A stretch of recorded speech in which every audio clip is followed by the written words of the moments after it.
allegiance. Commissioner teaching, please. I pledge allegiance to the flag of the United States of America and to the republic for which it stands, one nation, under God, indivisible, with liberty and justice for all.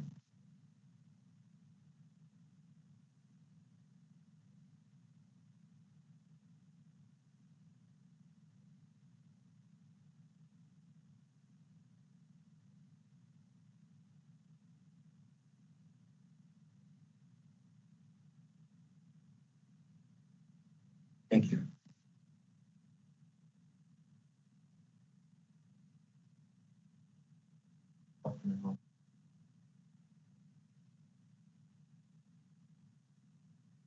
Dr. Tribble? Here. Commissioner Haynes? Not here yet. I'm here. I know. Okay. Commissioner Reedy, present. Commissioner Brooks? Present. Commissioner Butici? Present. Commissioner Purdy? Not here yet. And I'm here. Okay, going to be called for changes to the agenda. Not any vote.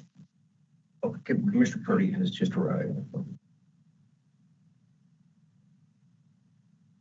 Call for changes to the agenda. If not, then I'd ask for a vote to approve the agenda. So moved. Second. It's been moved and seconded. We approve the agenda as presented. All those in favor? Aye. Any opposed? Motion carries. This time we'll be going into executive session pursuant to Idaho Code 74-206B. So I guess can exit out there, just hang out in the lobby or that area. You can go this way though. I'll go with you. All right. I have to leave too. So. Oh, okay. You can go here or into the lobby there for okay. the session. Okay. Just- We gave them the option. It's in all settled. There's no idea what's going on. Okay, there you go. This one, yeah, if you would don't mind signing, and then we can actually go. Commissioner Hayes has just arrived.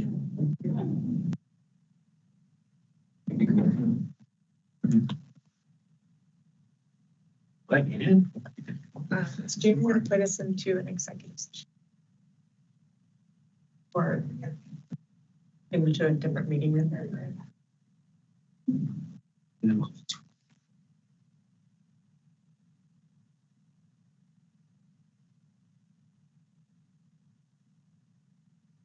Oh, good idea, Jaren. I'll mute right now. Perfect.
Good. It's 9:09, we're out of executive session and no decisions were made.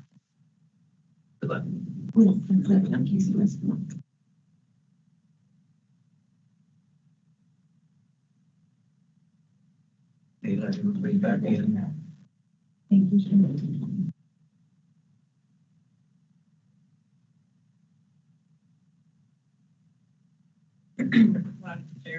Yeah. Back that way.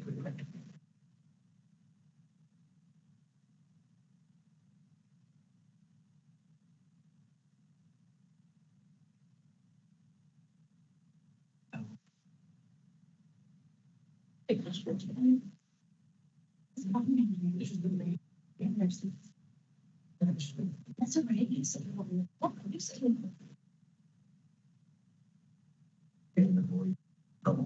Thank you. I'm praying, I've been praying.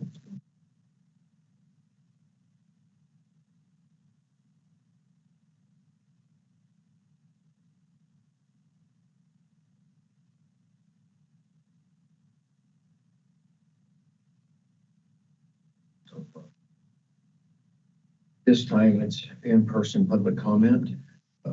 If you're going to comment, I want to make a few things very clear. Nowhere in this are we mandating COVID shots for anybody. All we're talking about here is the right for someone to get the shot or not get the shot. That's going to be very clear. We're going to be limited to, if you want to talk, we're going to limit it to 2 minutes per person because we got a lot to do today. And again, I want to reiterate, we are not talking about making COVID mandatory. End of discussion. Okay? I'm not going to go down that road. The first time somebody says it's mandatory, you're making me get, we're going to stop. Okay? Thank you. Anybody have a speech? And if you have anybody sign up for. This is the. We do have some people wanting to give public comment.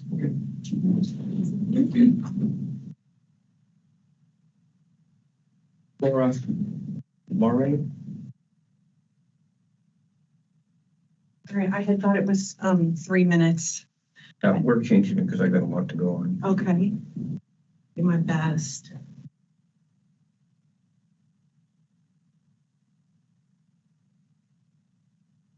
Keep the 2 minutes. I guess, who do I look to for the minutes? I just want to make sure I don't disrespectfully go over. We can. Yeah. Thanks so much. Yeah. I just don't. We'll let you know when you're at 30 seconds. Okay. Oh, thank you.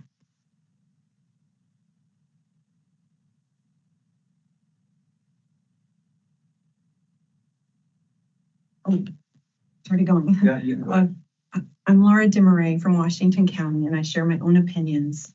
I'm here to contend for my fellow Idahoans, and especially the COVID shot injured.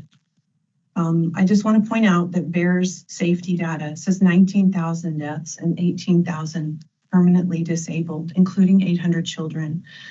It is an absolute important safety signal for our public. It's the only avenue for the public to actually identify safety signals. And I assure you the CDC does use it among many other ways. Columbia University says it's 20 points underreported. So any number you see, you can multiply by 20.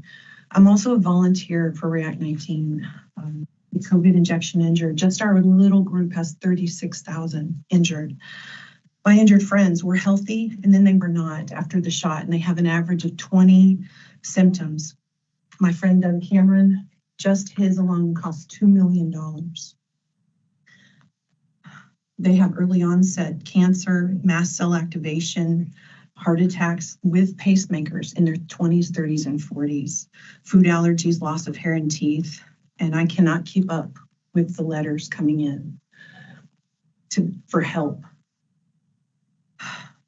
The COVID shot injured say often that they feel like the lepers in the time of Jesus. They are abandoned. Oh, that's okay. And many are denied treatment, even here in Idaho.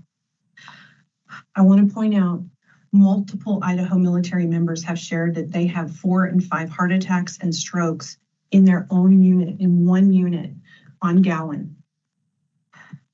And that our military is compromised with devoted but very injured pilots at Mountain Home flying with heart issues from the jab. I have to cut out a lot of this, but I just want to point out that 3 Idaho counties have courageously signed resolutions to publicly recommend against this shot, including calling for forensics investigations and health audit of Idaho. 2 of those are part of this wonderful district. We're a state that values life, our family, our health. I ask today that each of you members vote to protect the citizens that are begging you and asking you to stand in the gap for us, to protect us from these harmful experimental products that are breaking our health, our families, our finances, our military, our communities apart. Protect us from this gene therapy disguised as a vaccine that is literally breaking our hearts. Thank you so much for your time, and God bless you. Yeah. Hey, Doug Cameron. Okay.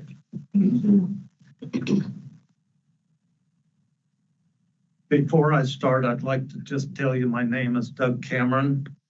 Everything that I say can be fact-checked, medical records and financial records, and I'm willing to show them all to any of you. The reason I'm here today is to try to prevent another family or person from going through what my family and I have gone through. I work now at a place called JK Armament. I've been there a little over 2 years. The owner and several other employees are veterans. One day while I was working, a guy come up in a wheelchair and Jake says, "Come over here and let me introduce you."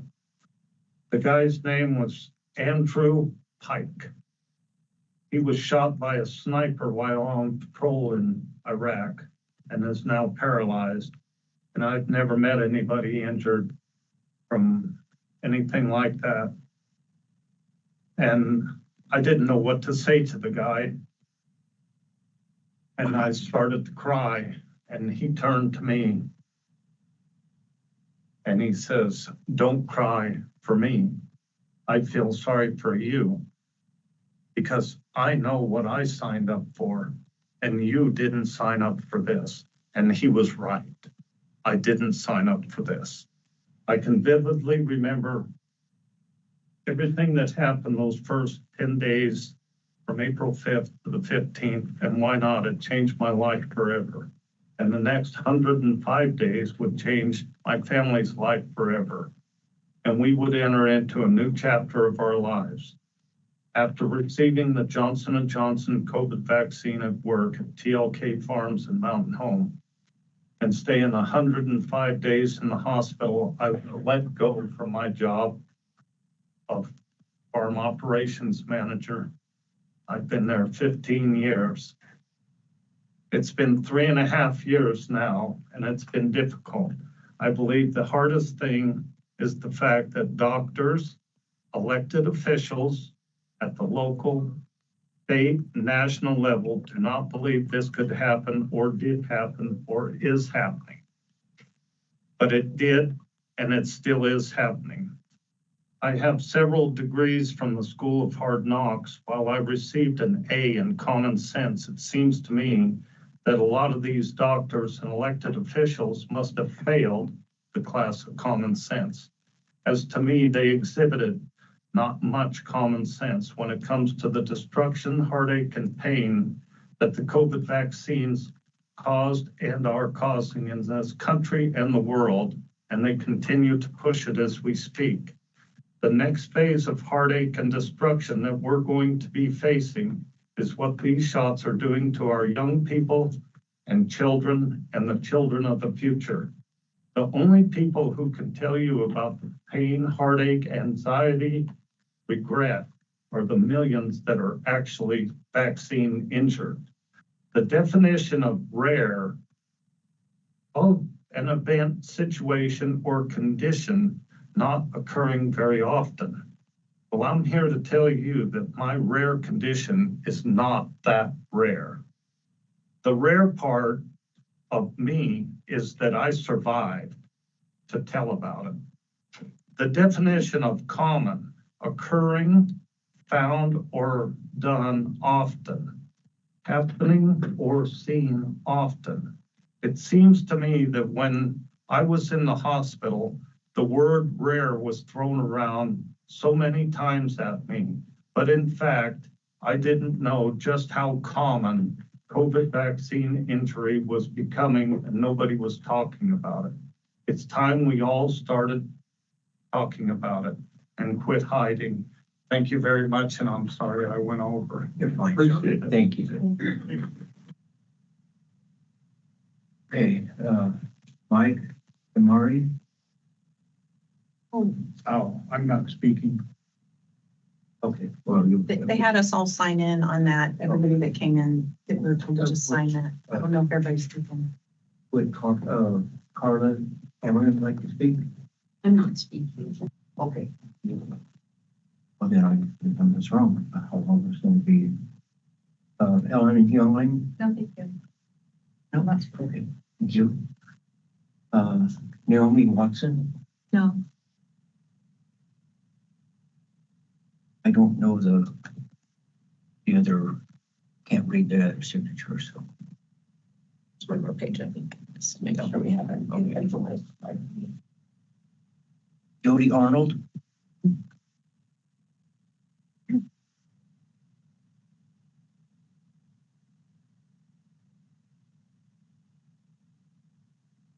My name's Jody Arnold. I live here in Canyon County, and I just want to let you know that I think it's wrong for a public entity to use our money to promote something that's not secure. People don't know about it. I think that we should be promoting things that people know about. Like ivermectin was proven to be something that was good, but then we decided that we're not going to promote it. So I think that our money should not be used for things to promote, to harm people. We know now that this product harms people, so we shouldn't use our money to promote it. It's okay if someone wants to get it, but we shouldn't be promoting it with public funds. Thank you. Does anyone else wish to speak? Okay, we'll go to open discussion. Commissioners?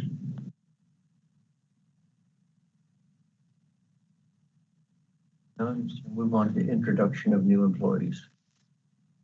So good morning. Hi, I'm Beth Crete. I'm the administrator for our Family and Clinic Services Division, and I'm happy to introduce Michelle Graff. She is our most recent Parents as Teachers educator. So you want to share a little bit about yourself? Yeah, thanks for having me. Like Beth said, I'm Michelle Graff. I'm originally from Alaska, but I've been in the Valley for about 20 years, so I consider myself an Idahoan. I started my educational career at Boise State, and I graduated with both a bachelor's and a master's degree in social work.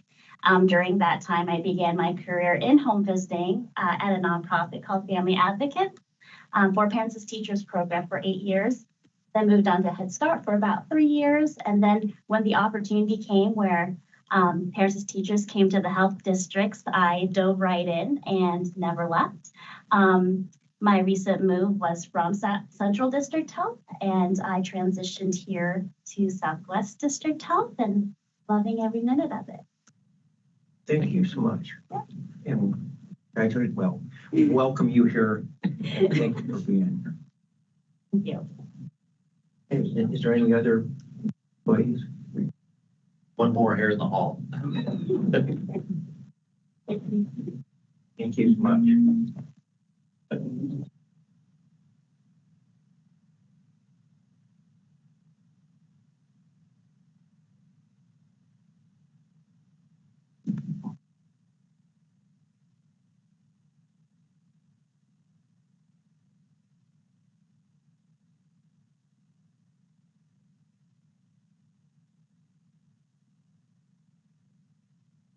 Thank you, Jared. So we have one more employee, new employee. Let's Garrett introduce himself. Good morning. My name is Garrett Exo. I'm not sure what I'm supposed to say, but I was hired on recently back in July as a septic system inspector working under Mitch. Recently graduated college, moved here from Wisconsin. So yeah, just kind of learning the ropes, having a really good time. So yeah. Welcome, and I'm sorry you have to work with Mitch. It's a lot of fun. Mitch and I are good friends. Yeah. He's a great guy, right? Not sorry that he has to inspect septic. Yes. Yeah. No, it's fun. So yeah. Thank you so much. Well, thank you. Appreciate it. Yep. You have a wonderful day. Thank you. Yep. Welcome to the. Thank you so much. Hey, it's time to move on to the approval of minutes of September 17th. So has everyone had a chance to read the minutes? I would move that we approve the minutes from September 17th. A second. It's been moved and seconded that we approve the minutes of September 17th, 2024. Any further discussion? Hearing none, all those in favor? Aye. Any opposed? Motion carries. At this time, we'll go into the director's report. Thank you, Mr. Chairman. I am going to start with just an update from the Idaho Association of Public Health District Directors. The directors met in person. This was last month, so long ago. We met for 2 days, actually during the IAC conference. So I know some of you were there. And there were just a few things that I wanted to update you on. We met with the new director of the Department of Health and Welfare, or the director, Alex Adams. And as many of you probably have read in the news or heard, one of his top priorities is foster care and improving the foster care system. So we heard a little bit about that. I know he also, just from his experience in the governor's office, is very likes to get rid of outdated statutes and rules. And so I know he talked about a little bit of cleanup in that space being a priority and something he's focusing on for the upcoming session. Welcome. A couple things that we talked about that I think have impact to the districts. We talked a little bit about the citizen review panels. And as most of you probably know or recall, the citizen review panels were moved out of the Department of Health and Welfare to the public health districts like 5 years ago, maybe it feels like, through a movement by the Idaho legislature, who at that time felt that it was kind of a conflict of interest to have a citizen review panel in the Department of Health and Welfare who's also carrying out that work. So he had some interest in potentially moving that out of the public health districts and over to the new ombudsman that was approved or established by the last legislature, and the public health districts support that. I just want to make you aware that that might be something that's coming up in the next session. We also talked a little bit about public pool inspections. So currently in Idaho code, the public health districts are responsible for inspecting public pools as a mechanism for helping ensure that kids and adults are recreating in safe water. It is restricted just to the public pools, so we don't currently inspect like hotel pools, splash parks, subdivisions, gym pools, things like that. Those are excluded from inspection criteria. Those rules are under the authority of the department, and that's one area that Director Adams is interested in. Just, I don't know how he'd do this, but I'm guessing it'd be through statute, but having the public health districts just take on full or sole responsibility for that.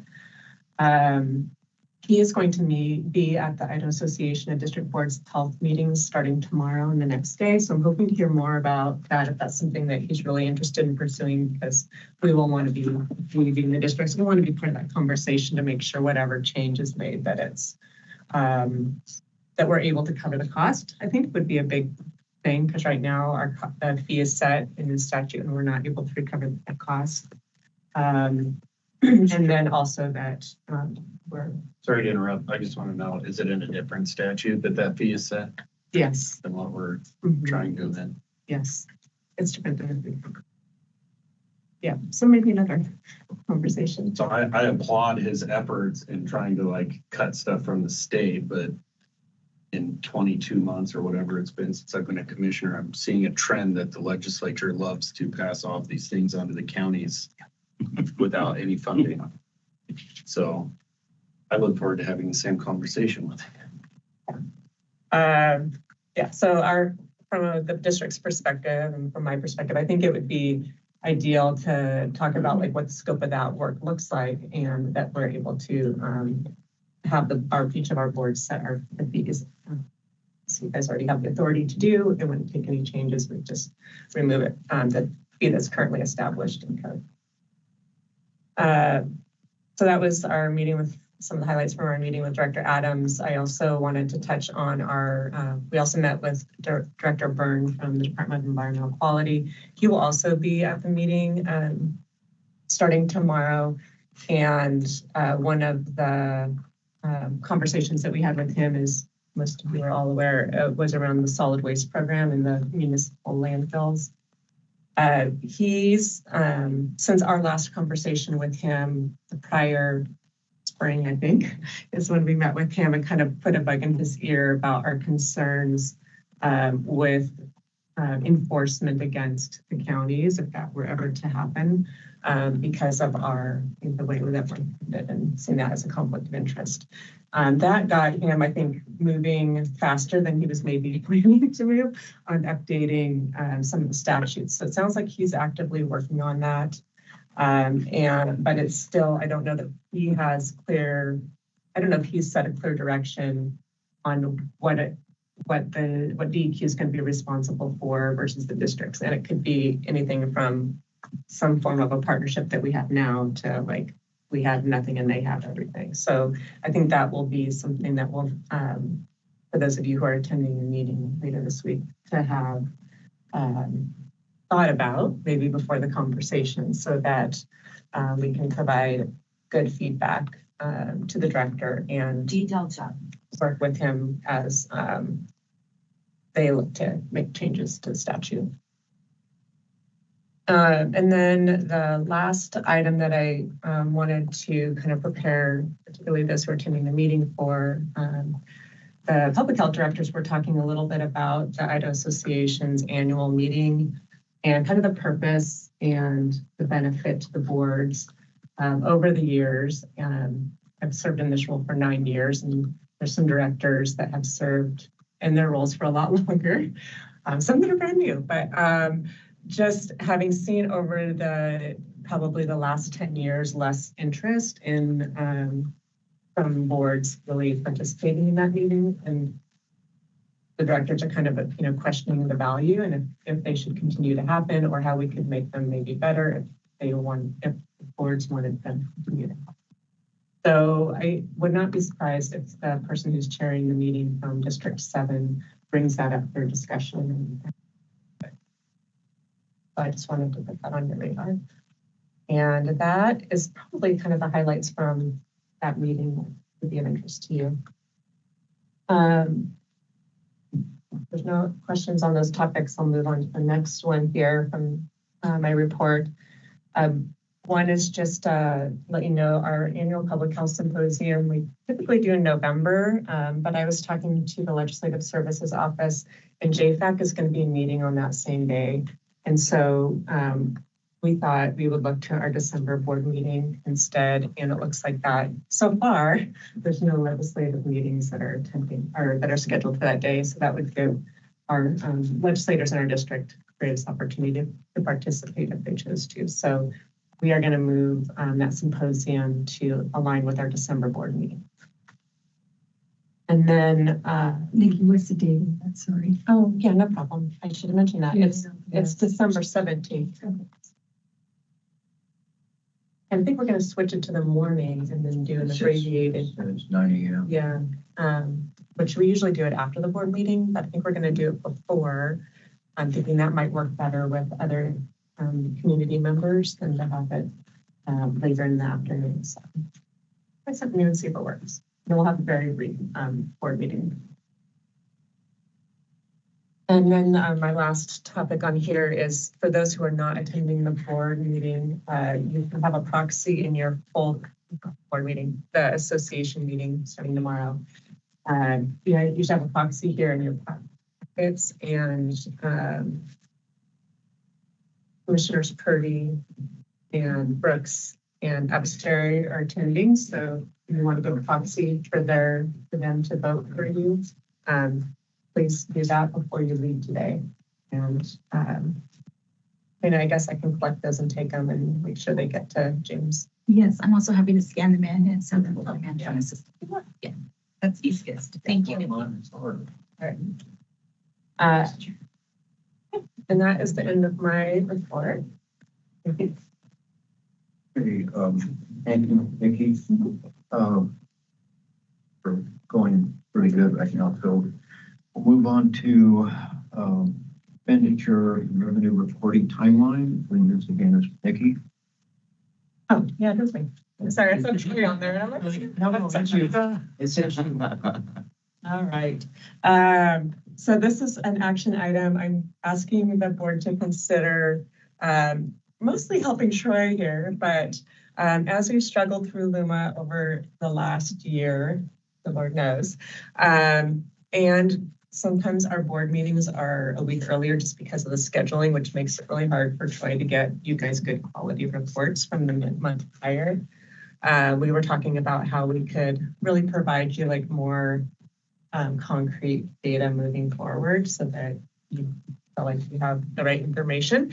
And so we were thinking we could just do, instead of 1 month behind, do I guess the 2 month prior. So today would have been like August, for example, presented to the board. So that is a request to you. And I guess in the meantime, we're still working on trying to improve those reports in terms of the process. And maybe we might be able to get it closer to being finalized and accurate before the board meetings. But for now, if we could go 1 month, trying to think of like, is that 2 months prior, I guess, to the board meeting for your review and approval of review of tax revenue and expenditure reports, that would be appreciated. I wanted you guys to vote on it. Would be all right with me expanding just a little bit on that?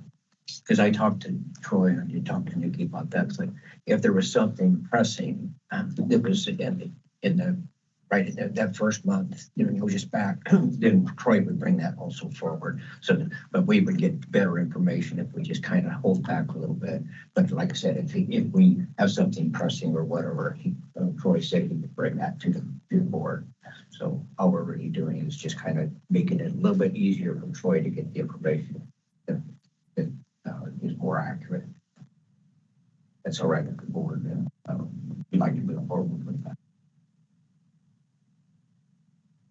I would ask for any more discussion on that. I don't have any problem with that, as long as, like you say, that we keep us in the loop if something's coming up or looks like we're gonna have a deficit somewhere. Any other discussion? This is an action item, so I'd ask for a motion. I would move that we support that change in counting previous month. Second. Okay, it's been moved and seconded that we approve the expenditure and revenue reporting timeline as been presented to the board. Is there any further discussion? Hearing none, all those in favor? Aye. Any opposed? Motion carries. We move on to the next. Now we are at the expenditure and revenue report. Roy. Good morning, everyone. Good morning, Chair, Commissioners, and members of the public. Happy Tuesday. If you'll turn to your expenditure report, part of your packet, we'll go over the expenditure portion. While you're turning there, I want to thank you for your support. That will really help. I appreciate the support. There's an environment, as we've talked with Luma, that the GL closes so late. Sometimes it closes and I'm trying to scramble to get those reports in. Sometimes I'm working the weekends to get those done. So I appreciate the help and support. That's really, really helpful. Thank you. For this month's expenditure report, this is the month of September's report. So our target is 25% of the fiscal year. For members of the community, our fiscal year is July 1 through September 30th. And so we're 25% through that. Oh, I said July, I meant July 1st through June 30th. Sorry about that. Excuse me.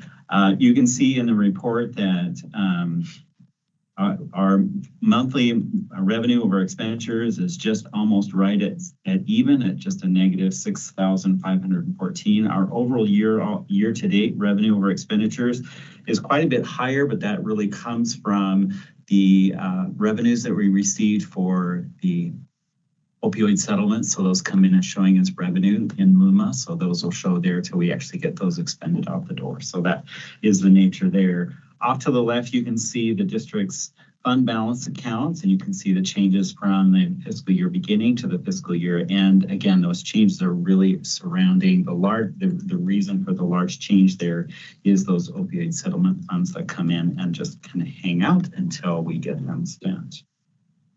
You can see from the district's portion of revenue, county contributions are right on target. Fees are right on target with budget. We're a little bit up in our contract revenue. This is just work that's being done that we billed to the sub-grant. So that should settle out as some of that work settles back down again. And interest is going to be high. I tried to go what I thought was going to happen, but I did, plan for a tick down. So that didn't happen like I thought it was. So that's probably always going to be high.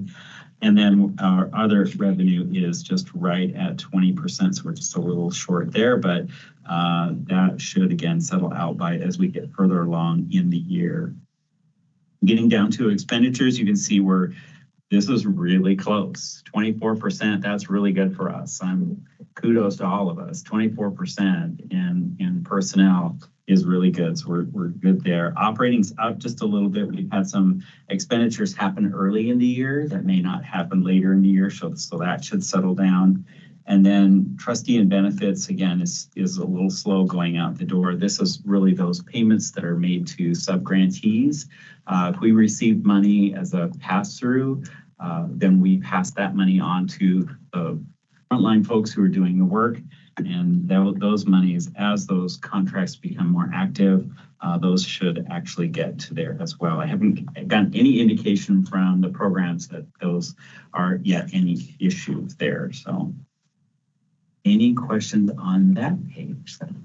Yes, ma'am. You're right on with personnel. Does that mean that your positions are all fully staffed? Or? We aren't fully staffed. So when you look at 1% of our total budget, that's still quite a bit. So we aren't yet fully staffed. We do have some vacancies, but we're closer. And I don't know exactly how many vacancies we have, but not nearly as many, I think. I think we're hovering around 6% right now. We started a few months ago at about 10. We undertook a fairly concerted effort to try and fill those more quickly and make sure we get qualified folks in the door to serve customers that we have.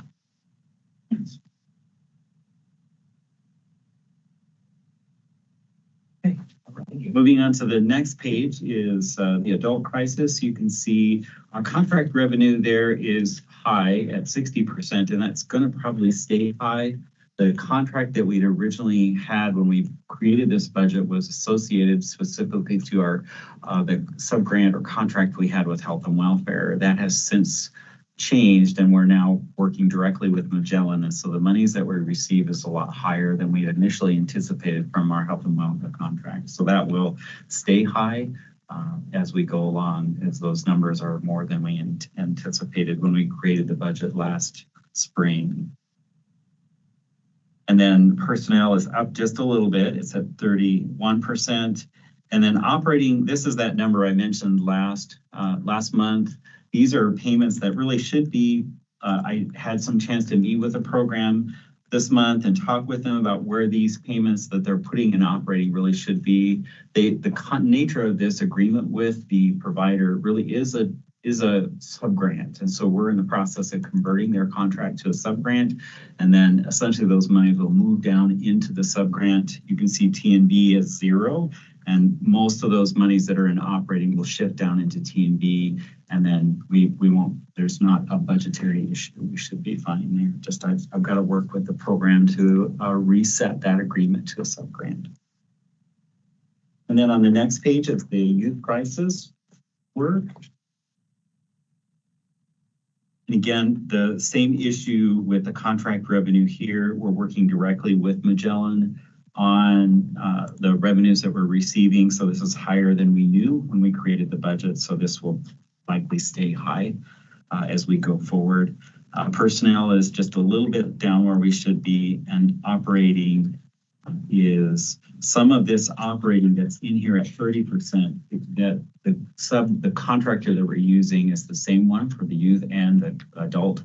And so that change of that agreement will kind of move those funds down as well. So we should have, that should be a little bit closer. Right. Yes, Just a technical correction on the headers for both the youth and adult crisis. It says revenue expenditure report for FY24. Oh, it sure does. Thank you for that. I will make that adjustment. Thank you so much. Great catch. I carry these. Oh, yeah. The page 1, I changed it to page 1. Yeah. It's supposed to carry those headers down. So that's probably a formula problem. Goofy Excel. We'll blame Excel. Thank you very much. I appreciate it. I'll get that updated.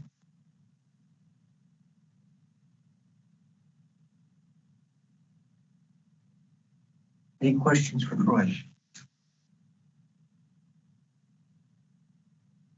Thank you, Troy. I appreciate what you do. Absolutely. Thank you very much. And see how much work you do. That's it.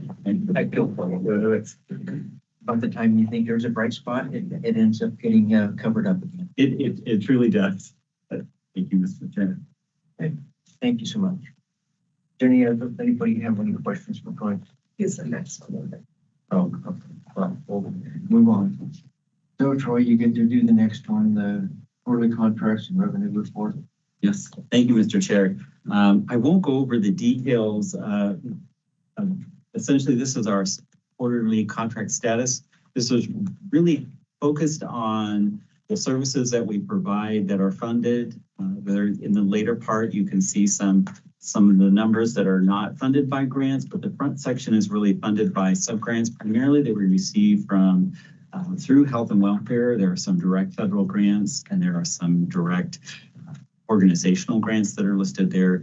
From the last contract report, there hasn't really been any real major changes. So we started in the new phase, so I updated the phase totals, and some of the dollars shifted just a little bit. But as a whole, this report is pretty much the same report as last month. We just updated the budget numbers on the last section of the document.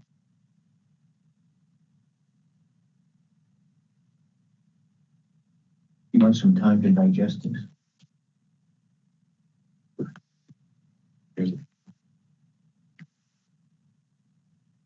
If you have any questions or concerns, we can express it to Nick here, and we can put it on next month's agenda.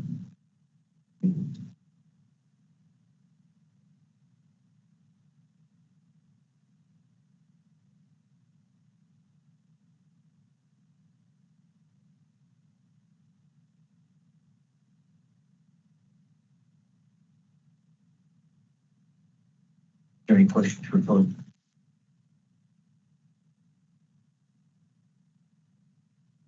Thank you, Troy. Thank you, Mr. Chair, for your time today. Your times.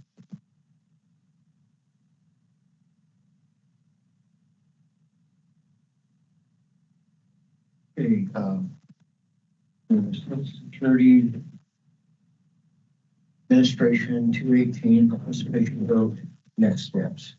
Don, please.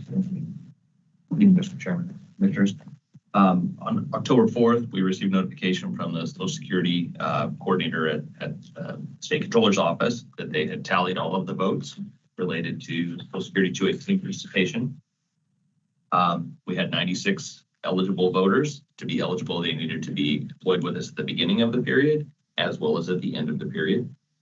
So that temporary employees or new hires were not in that list. The majority vote needed to be 49. So whichever side, yes or no, had 49 or more votes, it would carry the input. We had 45 people vote yes. We had 25 people vote no.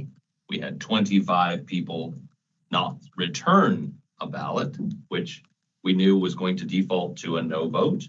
And we had one vote that was returned as invalid. So that would have meant they probably marked the ballot, but they did not sign the affidavit envelope on the outside that everyone needed to sign to return. So they had a score, but they did not attest that it was from them. So with that meant the majority of the votes fell into the no category. So we were notified on October 4th of that count. And so our next steps at this point are we are working with the State Controller's Office to develop that 401A option in the LUMA system, which we had discussed previously. And we anticipate that should be done before the end of the first quarter calendar year 25. So we're targeting an effective date where we would begin to operate in this new system of March 1. I know there's a lot of numbers and dates. If folks have questions, I'm happy to elaborate. So that means you're going into a 401A Right, and versus Social Security. the majority of the respondents voted to discontinue participation in Social Security and move to a 401A. Yes.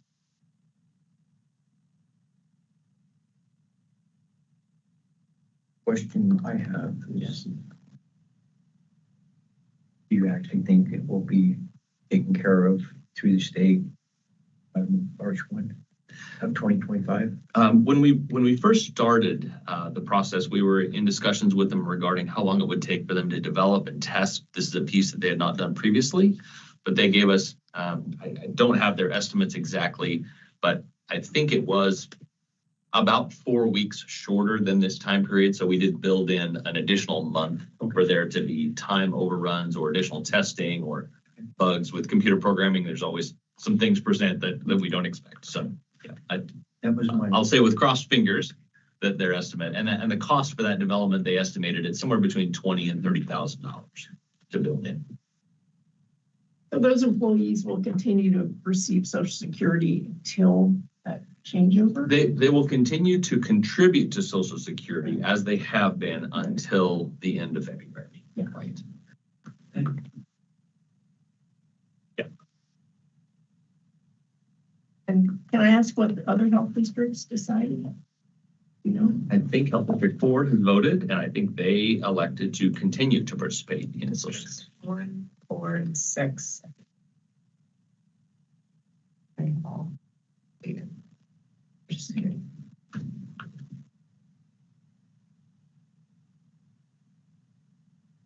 Any other discussion on this?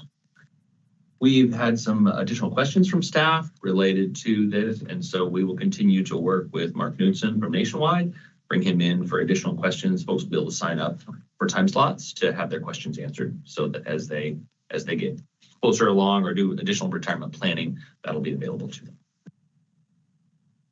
Thank you, Don. Anybody have anything else to ask? Okay, then we'll move on to Don again, the family. This is a section of family and medical leave, foster care benefits.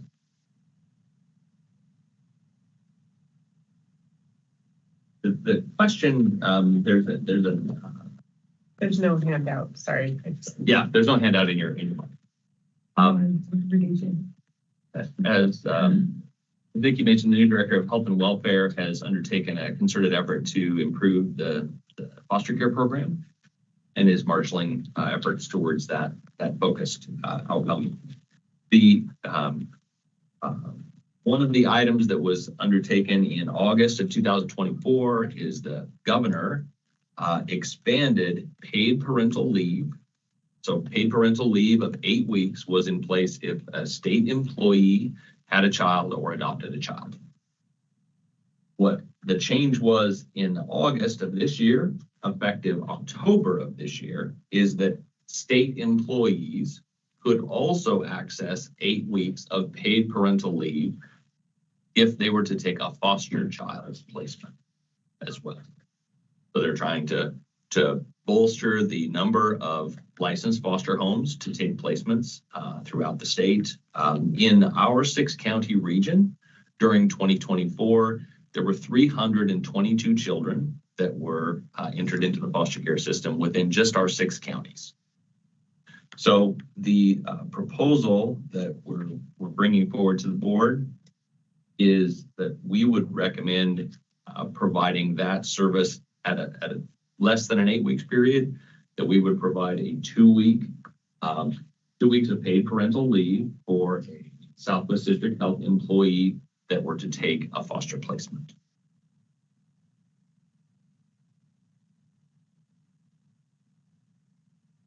Anyone have any discussion, questions?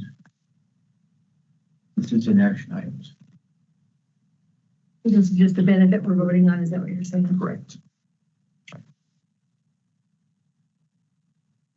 So currently, there is that, we don't offer that. And currently, the state offers the 8 weeks. Is that? 8 weeks for their employees. That's correct. And there are some private employers as well that offer that have mirrored this. I think Western States CAT has offered that for some of their employees, and I think St. Luke's Health Systems as well. I'd be in favor of that. I mean, 2 weeks is kind of a legitimate amount of time. I think always 8 weeks is way too much. Is my opinion on that. But I think 2 weeks is legitimate for a transition to a household to accept a new person into the house and get acquainted and such. And a lot of work to be done there, and I'd be in favor of promoting that. And that is a need throughout the whole nation. My thoughts is to support that. Second that. I would agree with that. I'm curious how you landed on 2 weeks though. Was that budgetary, budgetary constraint or what? The Western States CAT also does 2 weeks, and I think St. Luke's is doing 2 weeks as well. So we were thinking we would mirror what they were offering. I think some of those 8 weeks things are done with companies that have the pockets.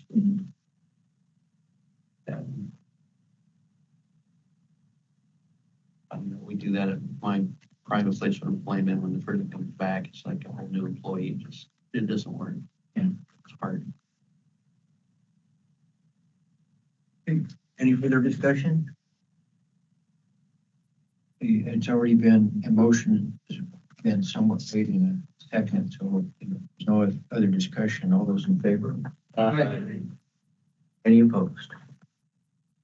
Motion carried. Hey, Beth is up next with the WIC lease agreement. Hello, Mr. Chair, board members again. This is an action item. I am requesting board approval to enter into a lease agreement with the city of Nampa to operate our Women, Infant, and Children's Supplemental Nutrition Program, our WIC program, to expand our office to the Nampa, Idaho Hispanic Community Center. It's a 783 square foot space on the second floor off Stampede Drive, which is by the Boys and Girls Club and Lakeview Park. The lease amount is $1,500 per month, which is about $1.92 per square foot. Utilities are included. WIC has outgrown its current location in Nampa. We did build this, we actually built $2,100 a month into our budget for this fiscal year, knowing last year that we were going to need to expand. Today, we serve about 725 clients at our current location, and we're looking to serve about 1,500. This action item was brought forth at the city of Nampa at their city council regular meeting on October 7th. It was voted and approved on, and so Mayor Kling has authorized us to move forward with this. It's a standard lease agreement that was already reviewed by Todd Lakey, which is the city's council. We do have 2 one-year options to extend, and of course, with the standard contract, we have a 90-day written notice to terminate. So I am asking for your approval on this. Just some comparables around the area. Other retail locations within the Nampa area are anywhere from $9.55 to $15.87 per square foot. So is Hispanic Community Center is looking to foundationally start with supporting the community and then growing that center. So The space they're currently in, how large is that?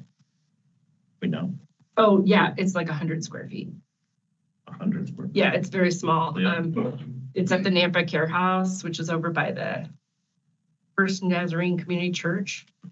And we are very limited with access there. So right now we're about 2 days a week, and we're going to be going to 5 days a week here for the Nampa Cultural Center.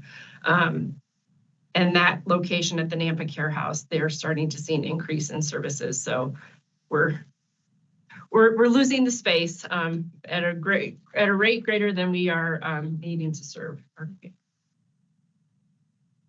Do we know what the change in cost for the public health department would be? What are we paying now?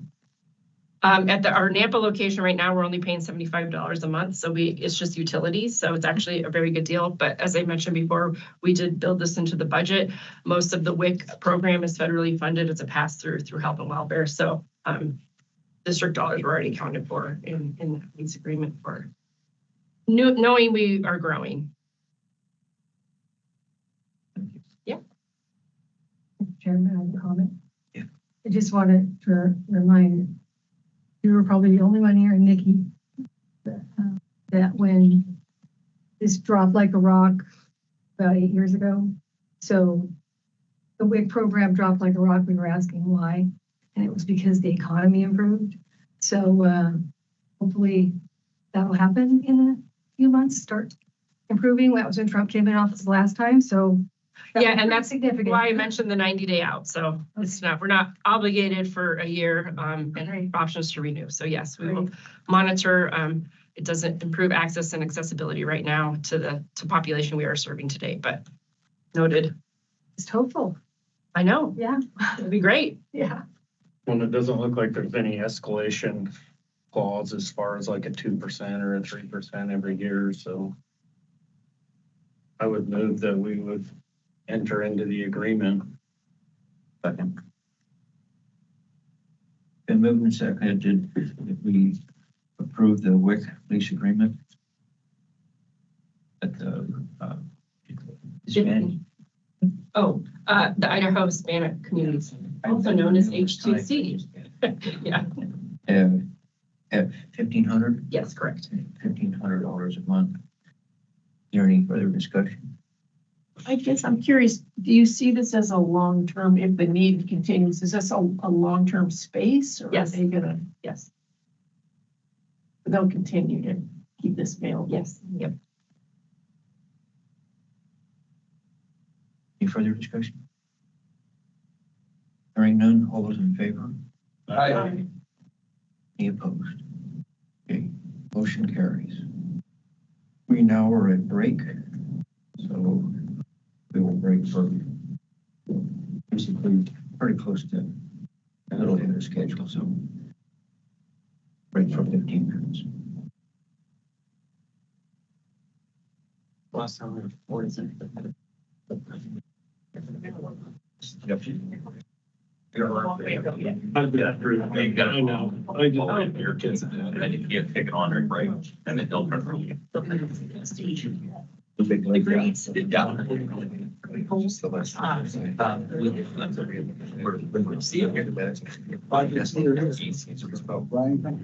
like, And so. so if you're talking, people just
Good now?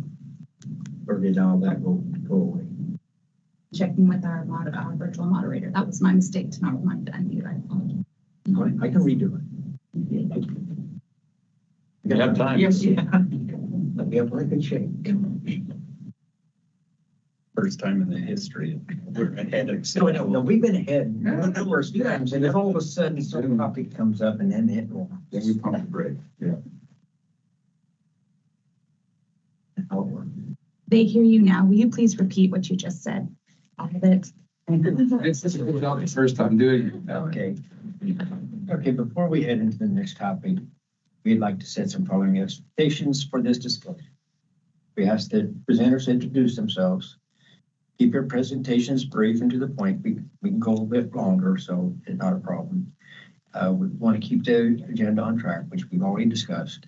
Be respectful of each other's information, listen when not presenting, and please remain until the end of the presentations and be prepared to answer any questions from board members. And for board members, we ask that we hold questions, comments until the discussion time on the agenda. During the discussion time, please follow Robert's Rules of Order to ensure each board member who wants to speak is able to do so without interruption.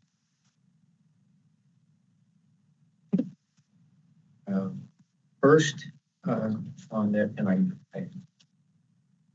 Dr. Tibble, we will, if conversation or other presenters are a little bit later, if you have others, we will wait for them. We will not go forward. Appreciate that. Yeah.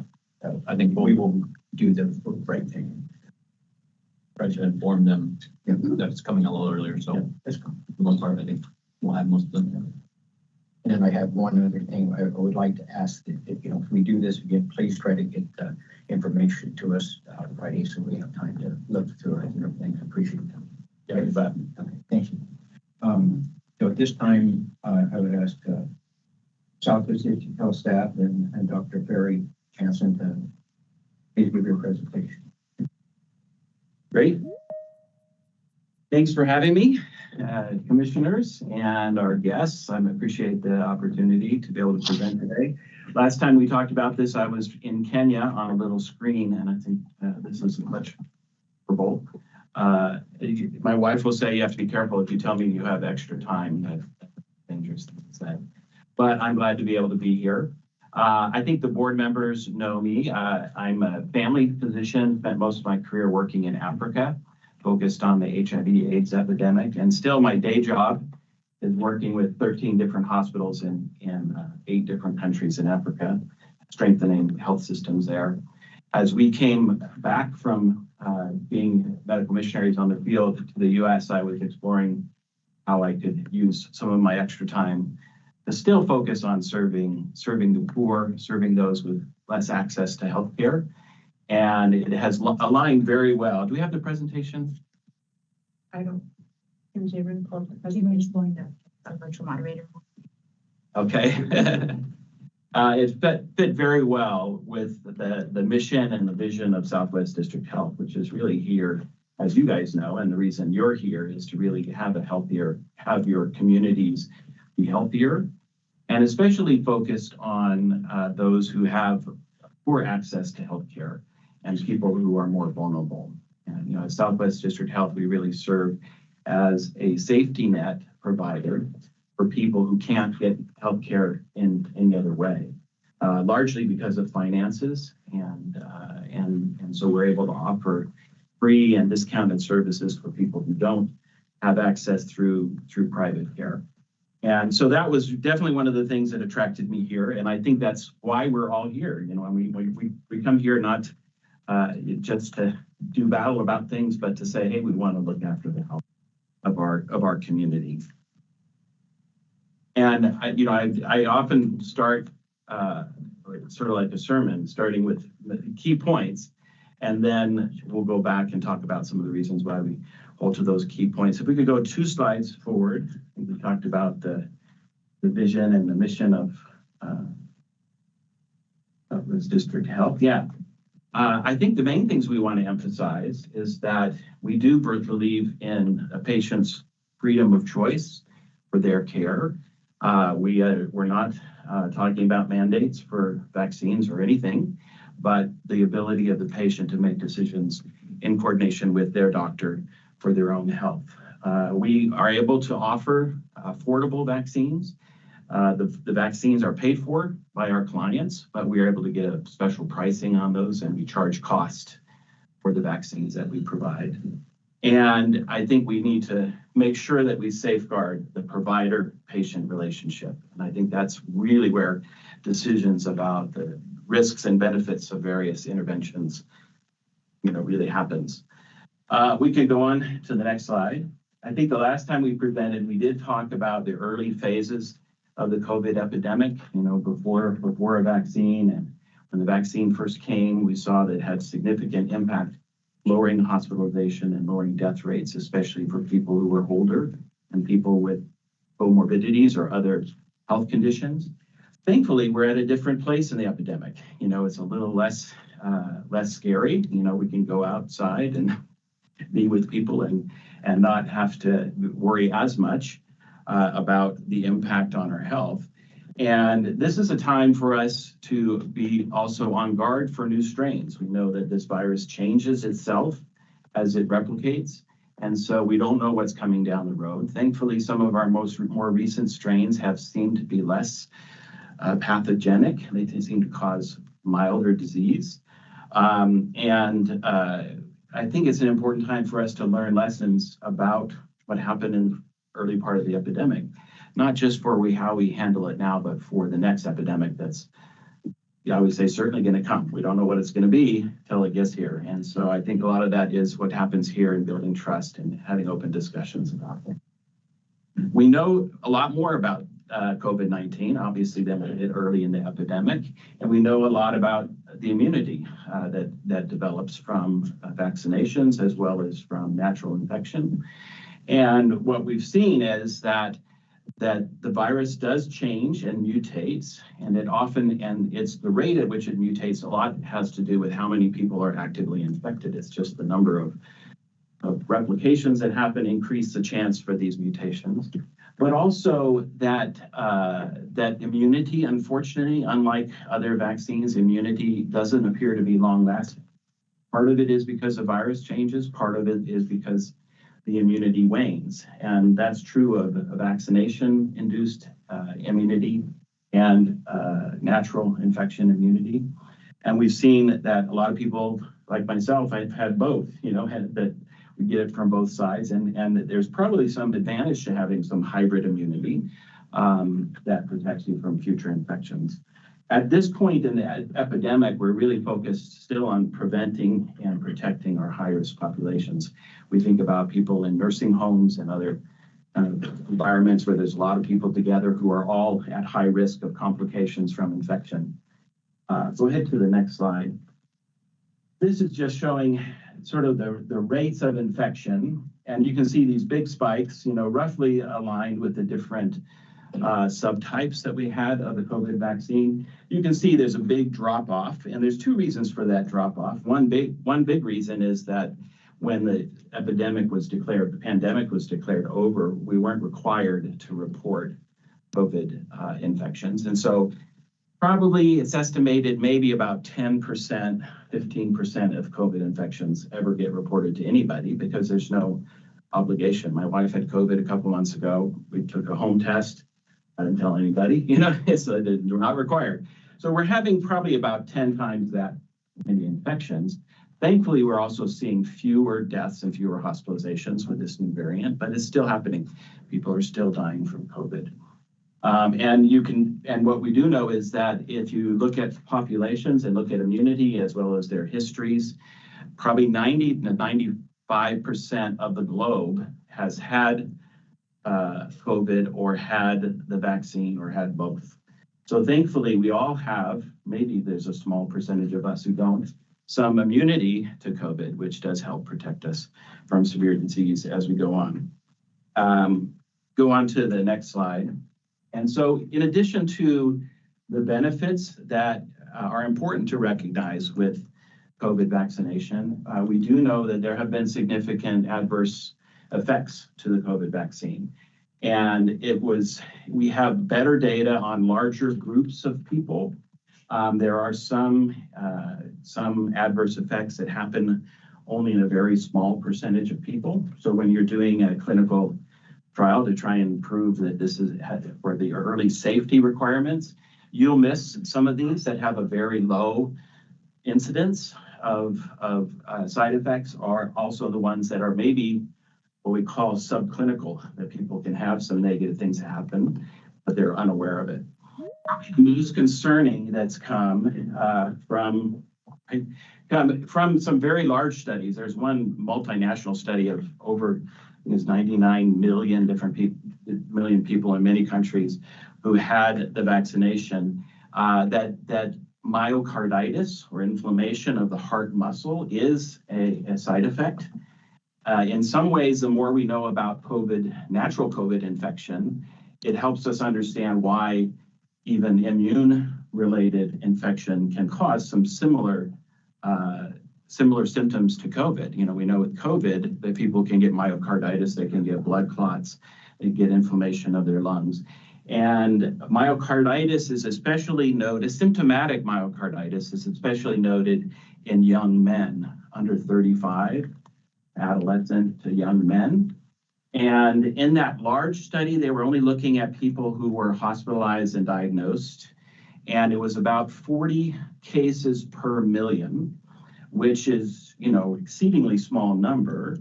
I think some other studies that have come recently would indicate that if you look at markers in the blood, if you look at echocardiograms, that the rate could be a fair amount higher than that. And possibly as high in one study, a smaller study, as 1 in 40 in young men. And so when you're looking at risk and benefits, that's something that you have to keep in mind. I had a conversation with a young man the other day whose mother died of COVID, and he had a lot of guilt about her death because he had encouraged her not to have a COVID vaccine. And so he said, well, I want to honor my mom, and he got COVID vaccines and he was going to get a booster, and we didn't have the booster yet for this year. So I said, well, we don't have it yet, but I gave him a little article just so he knows, this is not a no risk thing. It is a matter of balancing risk and benefits. We do know also in young children, the other thing is you have to look at the risk is not the risk of getting myocarditis from the vaccine versus COVID never existed. The risk is, COVID is still here.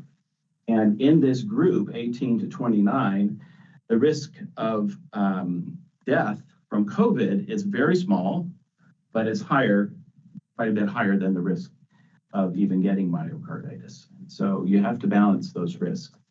Acute disseminated encephalomyelopathy, that's a large word. This was seen in children under 10 at a rate that was much higher. This is something, many viruses can cause this, but they were finding a 3, almost 4 times higher rate in children who had recently had the COVID vaccine. And so it's also something to keep in mind because young children are also at a very low risk of having complications from COVID. They're also very low risk, 3 in a million, 4 in a million, is still a very low risk. And so there's even disagreement amongst pediatricians about whether to offer this or whether to not offer it. And some because you look at the very small risk of a child dying, we know that they get this really bad acute inflammatory syndrome through their whole body that they can die from COVID infection. And so it still comes down to talking about not just their risk. Some kids have immune system problems that are more likely to have problems with COVID, but also the values of the parents and what their goals are for their child's health. There's a group of, this slide is a little bit misleading because I put Novavax, which I'll talk about separately, but there's a group of non-mRNA. I think a lot of your concerns often have been with the mRNA vaccines. We had a couple of other candidates for virus vaccines that were used, the Johnson & Johnson in particular, and there's some others internationally that were kind of more standard vaccines, adenovirus vaccines, that did seem to cause problems with Guillain-Barré syndrome, which is a kind of a sudden neurological problem that you get working from the legs upward that can cause severe problems, and people have died. I've taken care of, not from COVID, but taking care of Guillain-Barré patients, and it can be very devastating. And if it's due to an infection that you don't know how you got, you can say, well, that's bad luck. If it's due to a vaccine that someone gave you, it's like, wow, that's hard. It is very hard, and we need to not diminish the suffering for the people who have had complications. We did see clotting problems, especially with younger women and women of reproductive age. And actually, after a while, the problems became so great that they've taken the Johnson & Johnson, as well as some of the other AstraZeneca and others, off of the market. There's a new, I should have separated this. The Novavax is a new protein-based vaccine. It's not an adenovirus, it's not an mRNA, it's a protein from the virus that triggers an immune response. It's currently under emergency use authorization. It does in the early times, it seems it doesn't have a lot of these complications we see with mRNA or even the adenovirus. It's usually like a flu-like kind of feeling. Like if you've had vaccines, you just sort of get an achiness. I think the jury's out. We don't know. It's a new vaccine that we're trying. It's still under emergency use authorization. I want to go ahead and to the next slide. So there's a couple of things that specifically I want to address. One is around vaccines and pregnancy.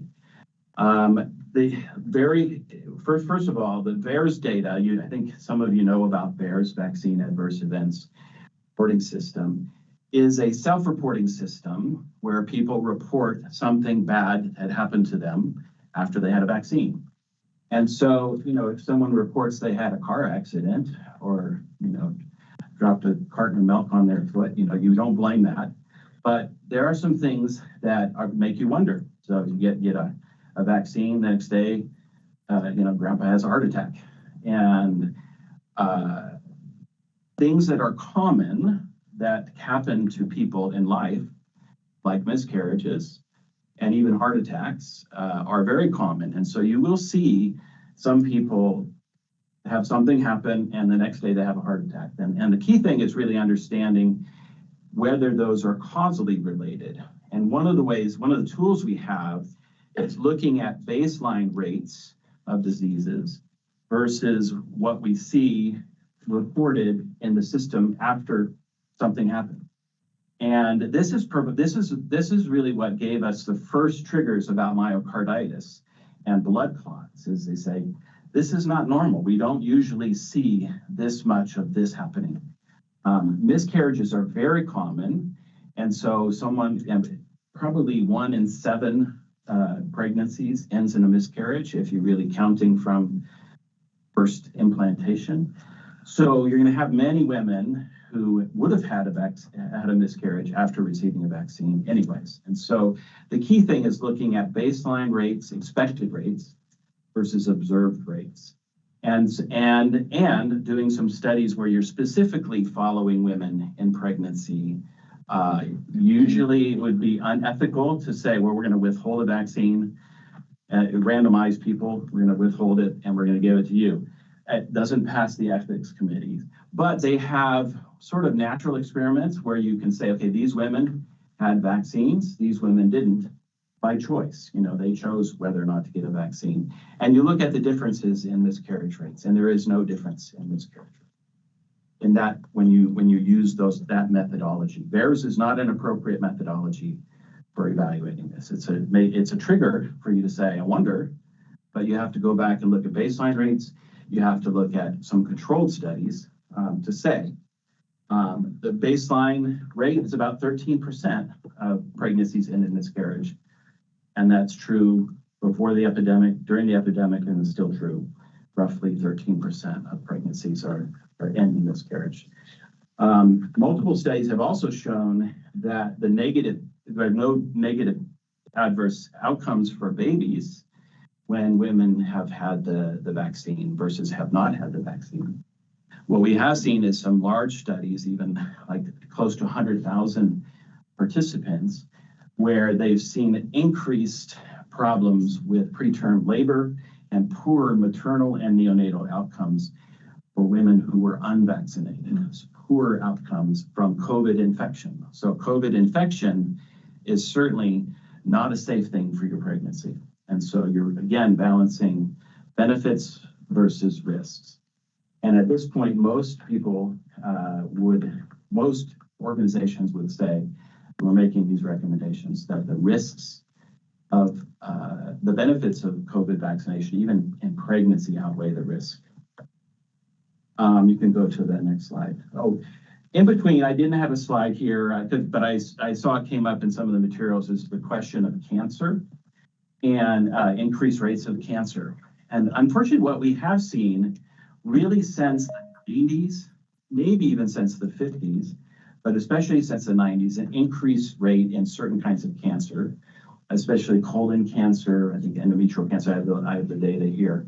And you've seen a pretty steady increase. And actually, we've been studying, not me, but the medical profession has been studying what's causing this. And it's probably not one thing, but multiple things. You think about how different your life is now than it was in 1980, where you watched television and you played outside, and our food has changed, our diet has changed. We're seeing skyrocketing rates of obesity.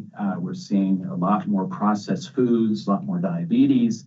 There's a lot of things going on that are contributing, probably through altering our bodies, our cells' metabolism because of dietary factors, microbiome. All of those things are changing. And I think, and then we also think about the stuff that they're putting in our foods that we don't even know, the hormones in our, how do you get chickens that are 20 pounds? The things that we're doing to our diet I'm certain are leading to increased cancer. What we have not seen is a spike related to the COVID-19 immunizations. What we've seen is there was a dip in cancer diagnoses, of course, during the lockdown, because people were prevented from going to healthcare because everyone was staying at home. I'll remember that too well. And it was anticipated in Idaho that we would see a rebound, because you have some of these people who would have been diagnosed, and then as they open up, then they get diagnosed. One interesting thing, we were talking to the cancer people just the other day, we've seen a decrease in the incidence of lung cancer since COVID. And most likely, it's very hard to prove, most likely the reason is people who had brewing lung cancer usually are smokers and have COPD and have other conditions. A lot of those died from COVID. And I have several friends whose parents, they weren't vaccinated, they had lung problems, they got COVID and they died. And so we did a little bit of, culling, unfortunately, of people who were vulnerable because of COVID. And so, but we have not seen any significant, and we have some data, if you'd like, from Idaho, just dead flat for all age groups. The rate of cancers, various cancers. Overall trend for certain cancers is continuing and is worrisome. I mean, we need to think about what we should do as a society in controlling what we eat and what we're exposed to and how we live. But from my standpoint, and we'll hear data, when you look at data, I think it's important to know where the data sources are and how they were extracted and what kinds of associations they're making, and to interpret a difference between an association and causation. There are other things that are happening in the world other than COVID vaccination. So next slide. This is just a quick update on the current authorization levels for the various vaccinations. You can see Pfizer and Moderna for adults obviously started out as an emergency use drug after meeting the certain requirements from the FDA regarding safety and efficacy. Both of those have full FDA approval for use in adults. For adolescents, this group, Pfizer has met that criteria, Moderna has not. This is probably the group and some overlap, where I think as physicians, we do need to have honest discussions with our patients about risk versus benefit. And that's where informed consent comes. That's where understanding the patient's values and their goals for their health. For children, all of them remain, including all of them are either not approved, as is the case with Novavax, or still under emergency use authorization. And I think as we get more data, I think we need that data to say, should we complete this for kids or not? Honestly, there's differing opinions about that. Next slide. This is just a random list of places that I've either been associated with or I think highly of, who are still recommending COVID vaccinations, especially for adults. And even the American Academy of Pediatrics still recommending for kids. I think talk to your own family doctor or pediatrician about the real risks and the risk benefit ratios. But all of the Idaho Department of Welfare, all of our districts are approving. District 1, is it 1 or 2? District 2 decided not to order because the demand was low. And we've seen that here too, the demand is low. So people make their decisions about their health care.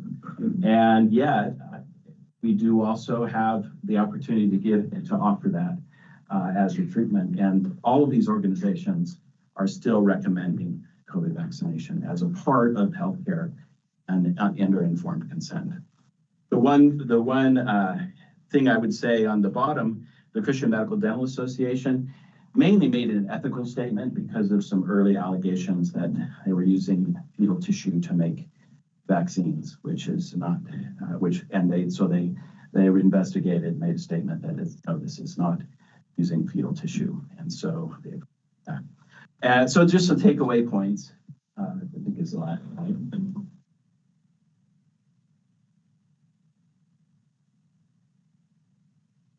I have them here.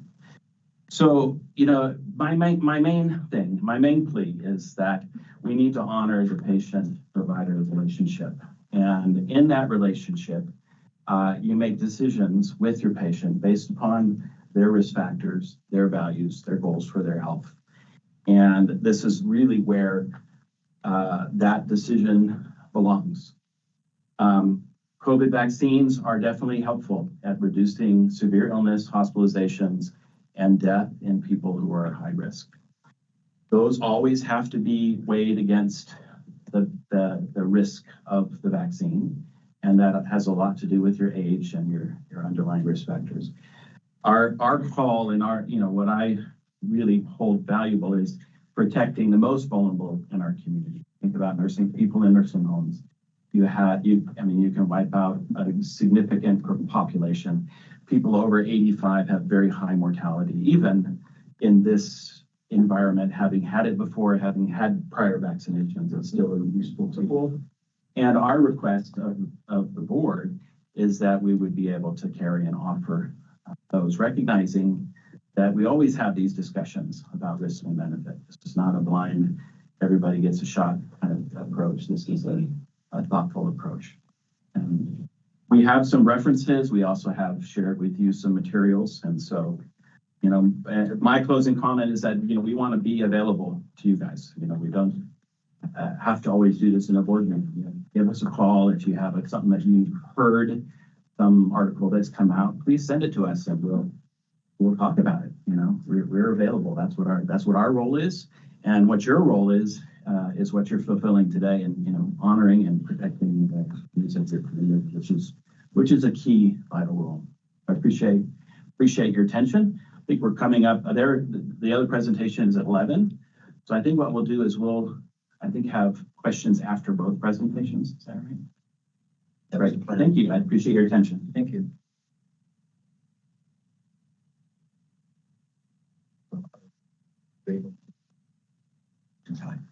We can go ahead and move forward. Yeah.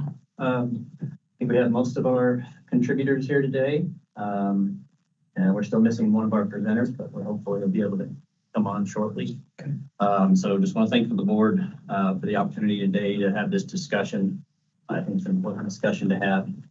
And the reason we're here and why this came about was because we recognized that there was a lack of trust in the public health, federal health agencies, our medical health care in general. We've seen trust in public health and healthcare in this country go from the mid-70s down to about 40% over the last few years. And there's reason for that.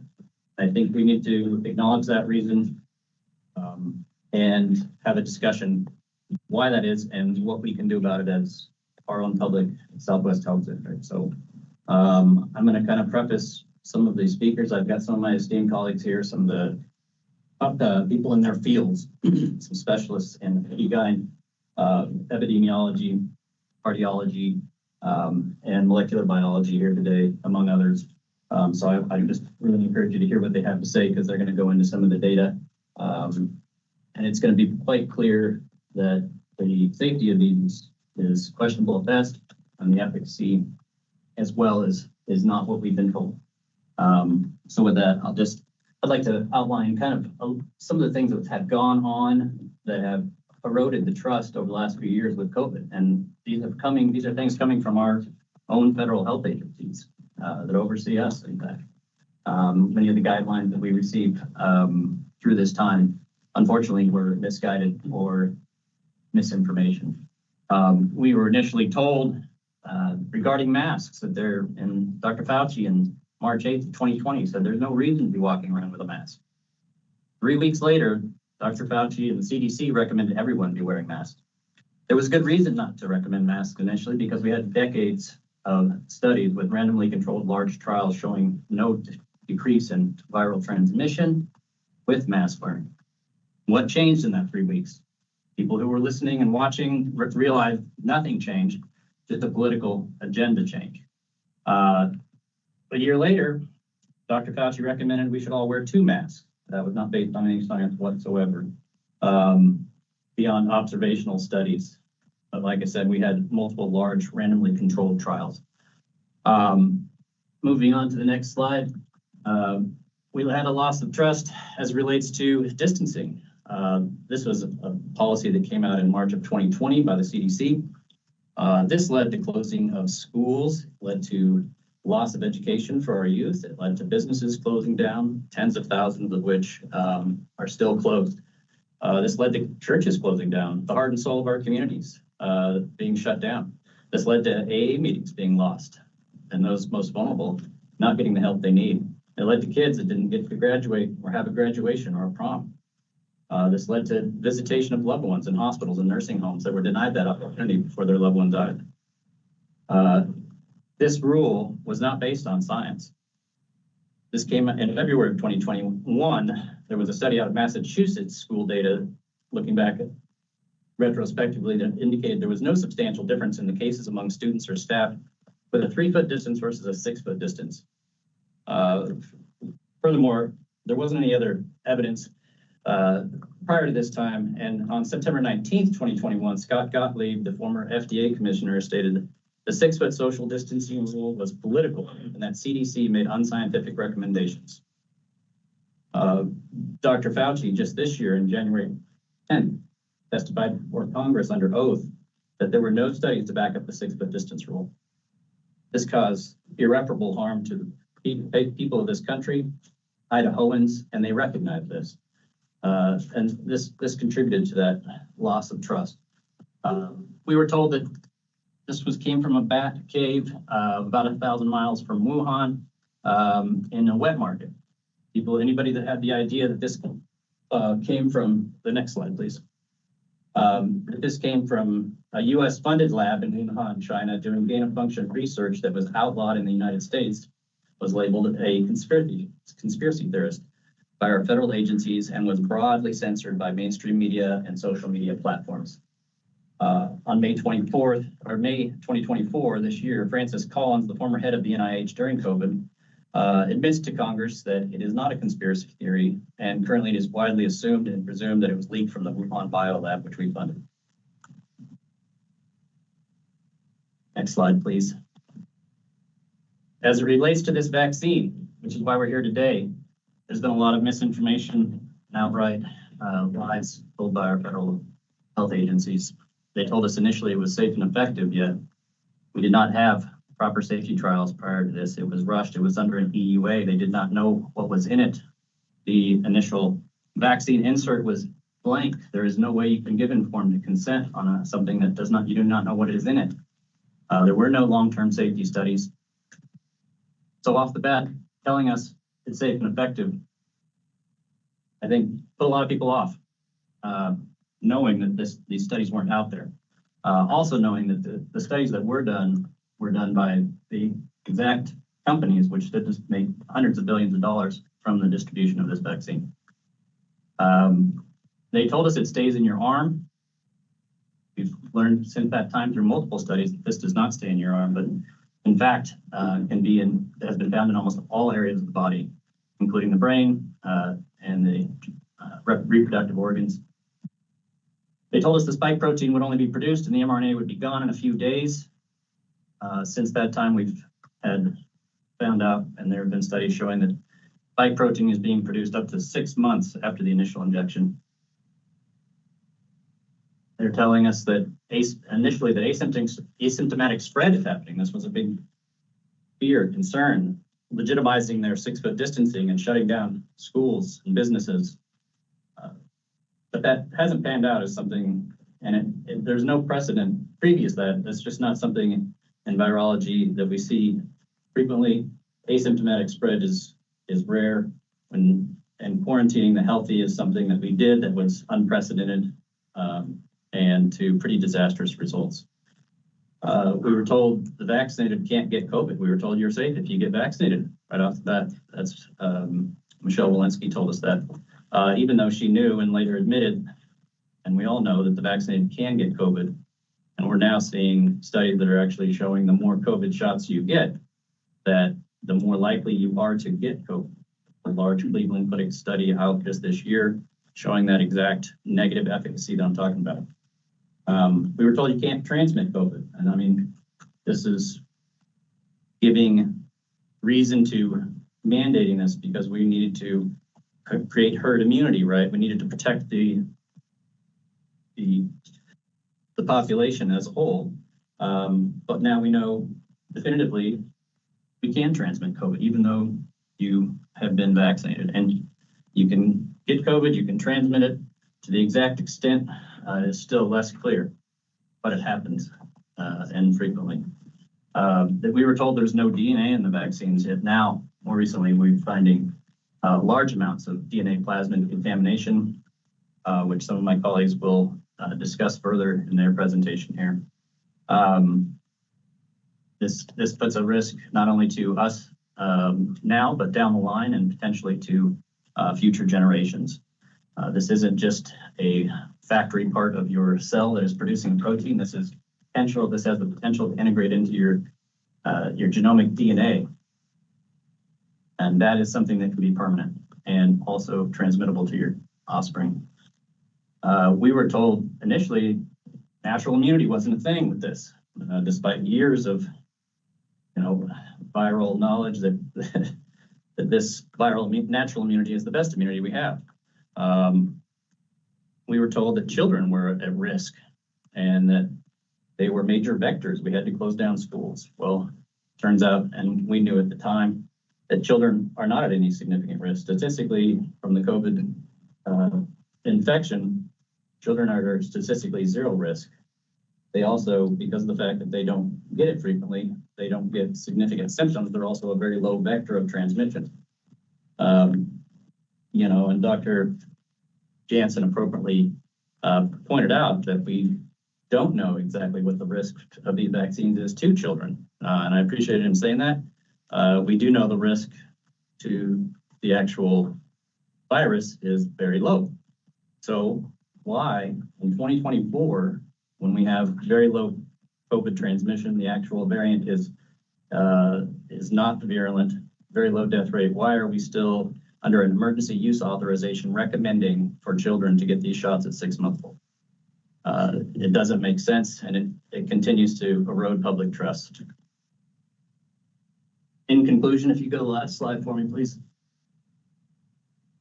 There's good reason public has lost trust. There's good reason that the vaccine uptake is extremely low, 1.5% nationally. We shouldn't blindly trust federal health agencies or any agency or any government.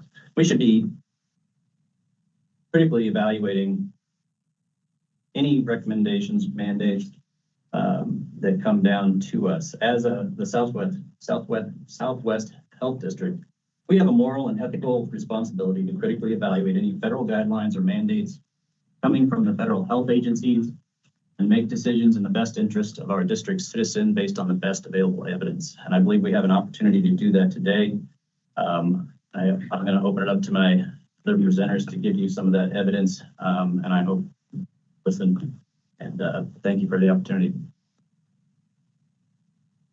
First up, we have Dr. Christina Parks. Parks. Okay, Dr. Christina Parks. Christina, do you want to go ahead and introduce yourself and give us a little? Yes, sir. Yes, I have a PhD in cellular and molecular biology from University of Michigan. And that degree really is studying this type of technology. So when the vaccines first came out, I immediately recognized the technology of both the mRNA platform and the J&J and AstraZeneca DNA platforms as experimental gene therapy. So I want to give a brief overview of why I think this technology is so problematic. The doctor gave a slide showing how many people were recommending the vaccine, which technically is not a vaccine, it's a form of gene therapy.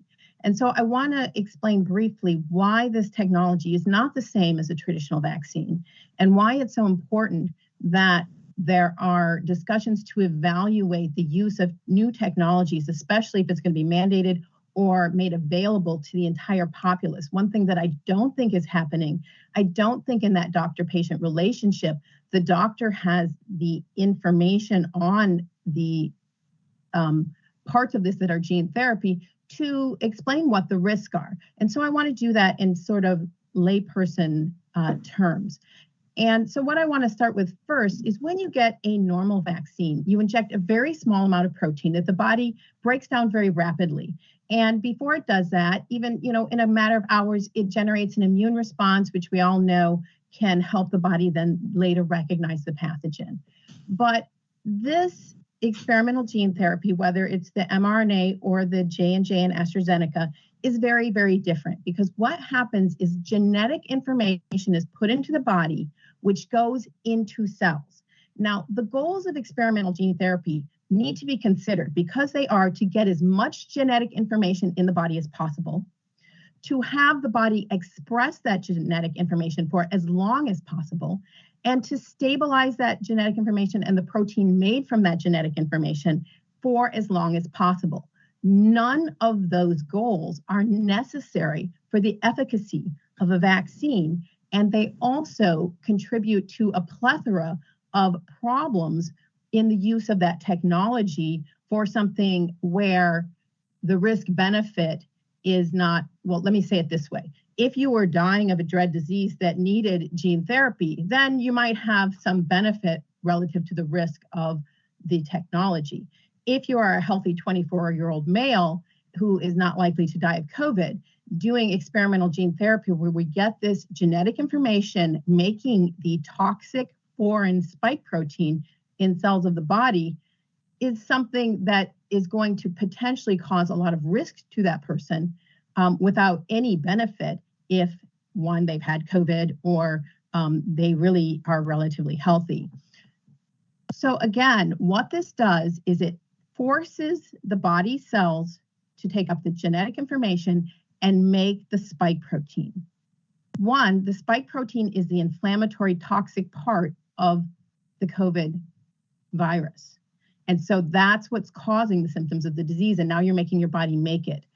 Two, your cells are making this foreign protein and it tells the body to attack your cells and to attack the foreign protein. Now, when it tells it to attack the foreign protein, that can generate an immune response that could give some immunity.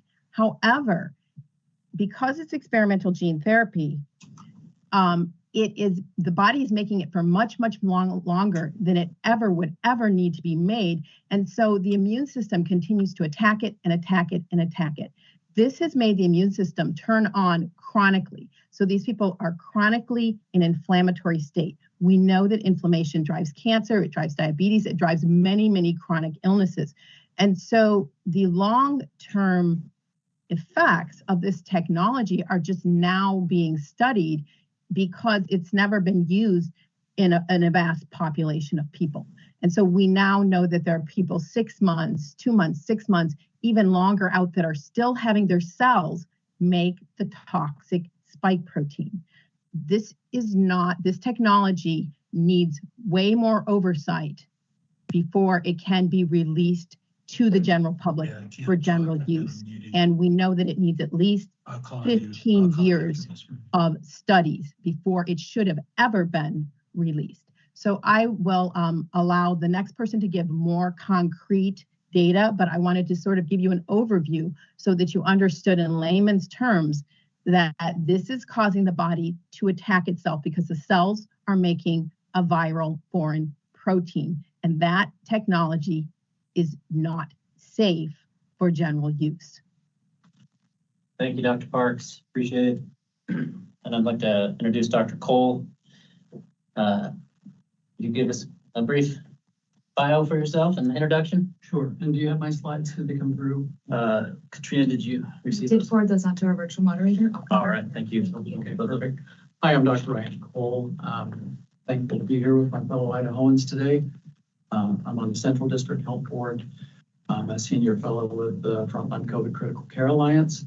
I'm a board-certified anatomic and clinical pathologist, trained at the Mayo Clinic, and run an independent laboratory in Idaho for over 2 decades, and have diagnosed about 500,000 patients in my career. Have a background PhD work in immunology and virology, as well as board certification in pathology. And happy to spend a few minutes presenting when you want me to.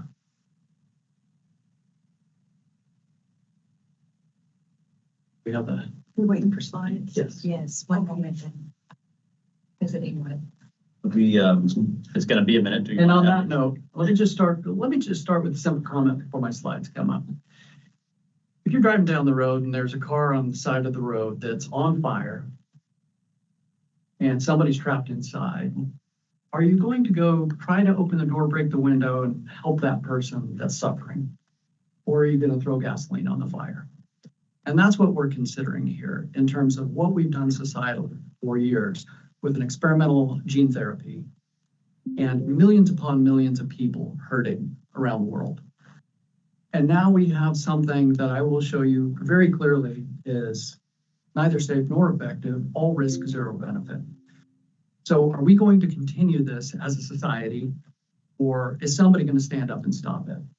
And from a science point of view, I'm not going to make anybody a scientist in 5 minutes, but I will show you what most people don't know from a simple point of view.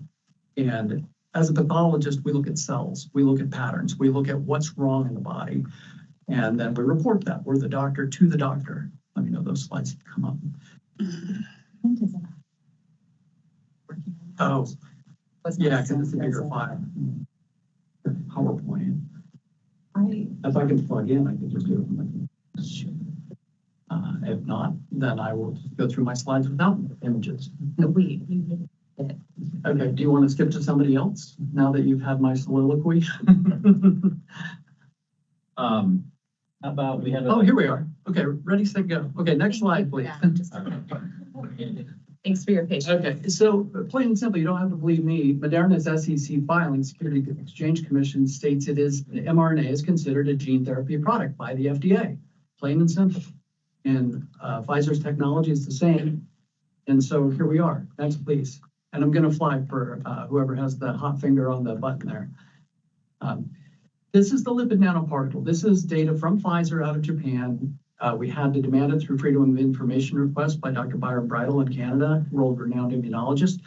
Those lipid nanoparticles go everywhere in the body, as in everywhere, concentrating in the bone marrow. And you can see on that top graph, Where does it concentrate the most and where was it going up when they cut the study off at 48 hours? The ovaries. Next, please. Shot does not stay in the arm, as you just saw from that graph. Next, please. A pathogen gene is carried throughout the body. Not a pathogen, not a traditional protein vaccine, a gene for a pathogen. Next, please. The CDC changed its definition of a vaccine. Prior to 2015, it was to prevent a disease. Then 2015 to 21, it was to produce immunity to a specific disease. And then in 2021, and you can go back, you can see where they shifted this on their website. And these are supposed to be people looking out for our health. Instead, now it just provides protection. That's interesting. Next, please. The COVID-19 synthetic mRNA injections don't prevent transmission of the virus or infection by the virus per admission of the CDC. That's not a vaccine. That's a bad therapy at best. Next, please. The Ninth Circuit Court heard in the LAUSD case that they agreed and they took prima facie that it's not acting as a vaccine. And in Judge Collins' commentary, she ruled that it's basically a therapy, as did one of the other of the judges. Next, please. The authorization, what we're looking at, what we're spending our taxpayer money on in our health districts right now is something that a booster for KP2 variant of Omicron. How many people has it been tested on? Big fat zero. Only surrogate lab data. So we have in our refrigerators something that hasn't been tested on humans. It's not the same protein as the original protein from Wuhan years ago. We shouldn't give untested products to the citizens of Idaho. Next, please. This is just a graph showing how much that variant exists. It's less than 2%. There's a 98% chance it's not even covering what's out there right now. Next, please.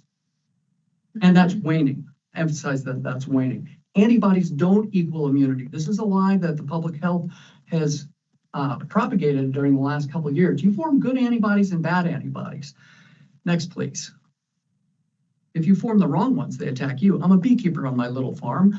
I want tolerance to a bee sting. I want tolerance to a pollen. I want tolerance to something that's an allergen. Next, please.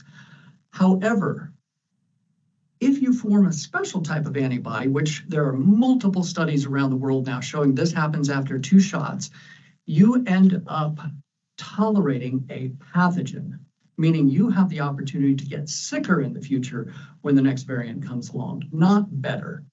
Next, please. So here's a paper from Ragnan et al. Next. If you don't believe me, you can read all these papers, or there's another half dozen out there all around the world. The more boosters you get, next please, the more boosters you get, the more tolerance you get. You don't want to be tolerant to a pathogen, only an allergen.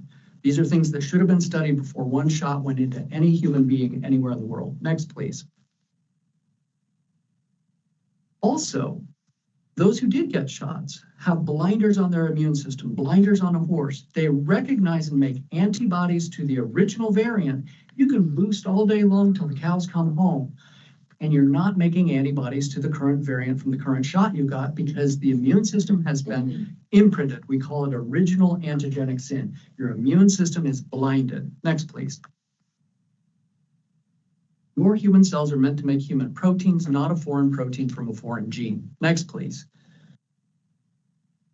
When your cells do make foreign proteins, they are attacked and blown up by your own immune system. Next, please. This is a study out of Stanford by Roltgen showing that at least 60 days later, the synthetic RNA from these shots was still present in lymph nodes. There is no study in the world showing when the mRNA degrades. This is not normal RNA. This is synthetic RNA. Next, please. This is what Dr. Tribble was talking about. Dr. Brogna and colleagues out of Italy showed clearly that 6 months later, half of the cohort that had gotten a shot were still making spike protein. That's at least 6 months. There's not a single study in the world, not a single study showing when that stops. Next, please. Frame shifting stuttering. All right, I'm going to make you a scientist here. This is the paper by Mulroney et al. Out of Oxford and Cambridge. The shots make your body make wrong proteins as well. So, okay, you got a code for a spike protein. Well, guess what? Next, please. The body, at least 10% of the proteins in that study, other studies show even more, are making other proteins, unintended proteins, which means your immune system is going, wait a minute, now we have off-target reactions, not just spike protein, but misfolded proteins. And it can cause severe immune attacks on your own body, and hyperimmune responses can cause the body to go haywire. Next, please. This is how. So your body, if you remember back to high school biology, amino acids make up proteins. Those are 3-letter codes. So if I take the sentence, the dog ate the cat, but I frame shift it and cut off a letter, now I have nonsense, head oga et aka. And that's what's happening with these shots.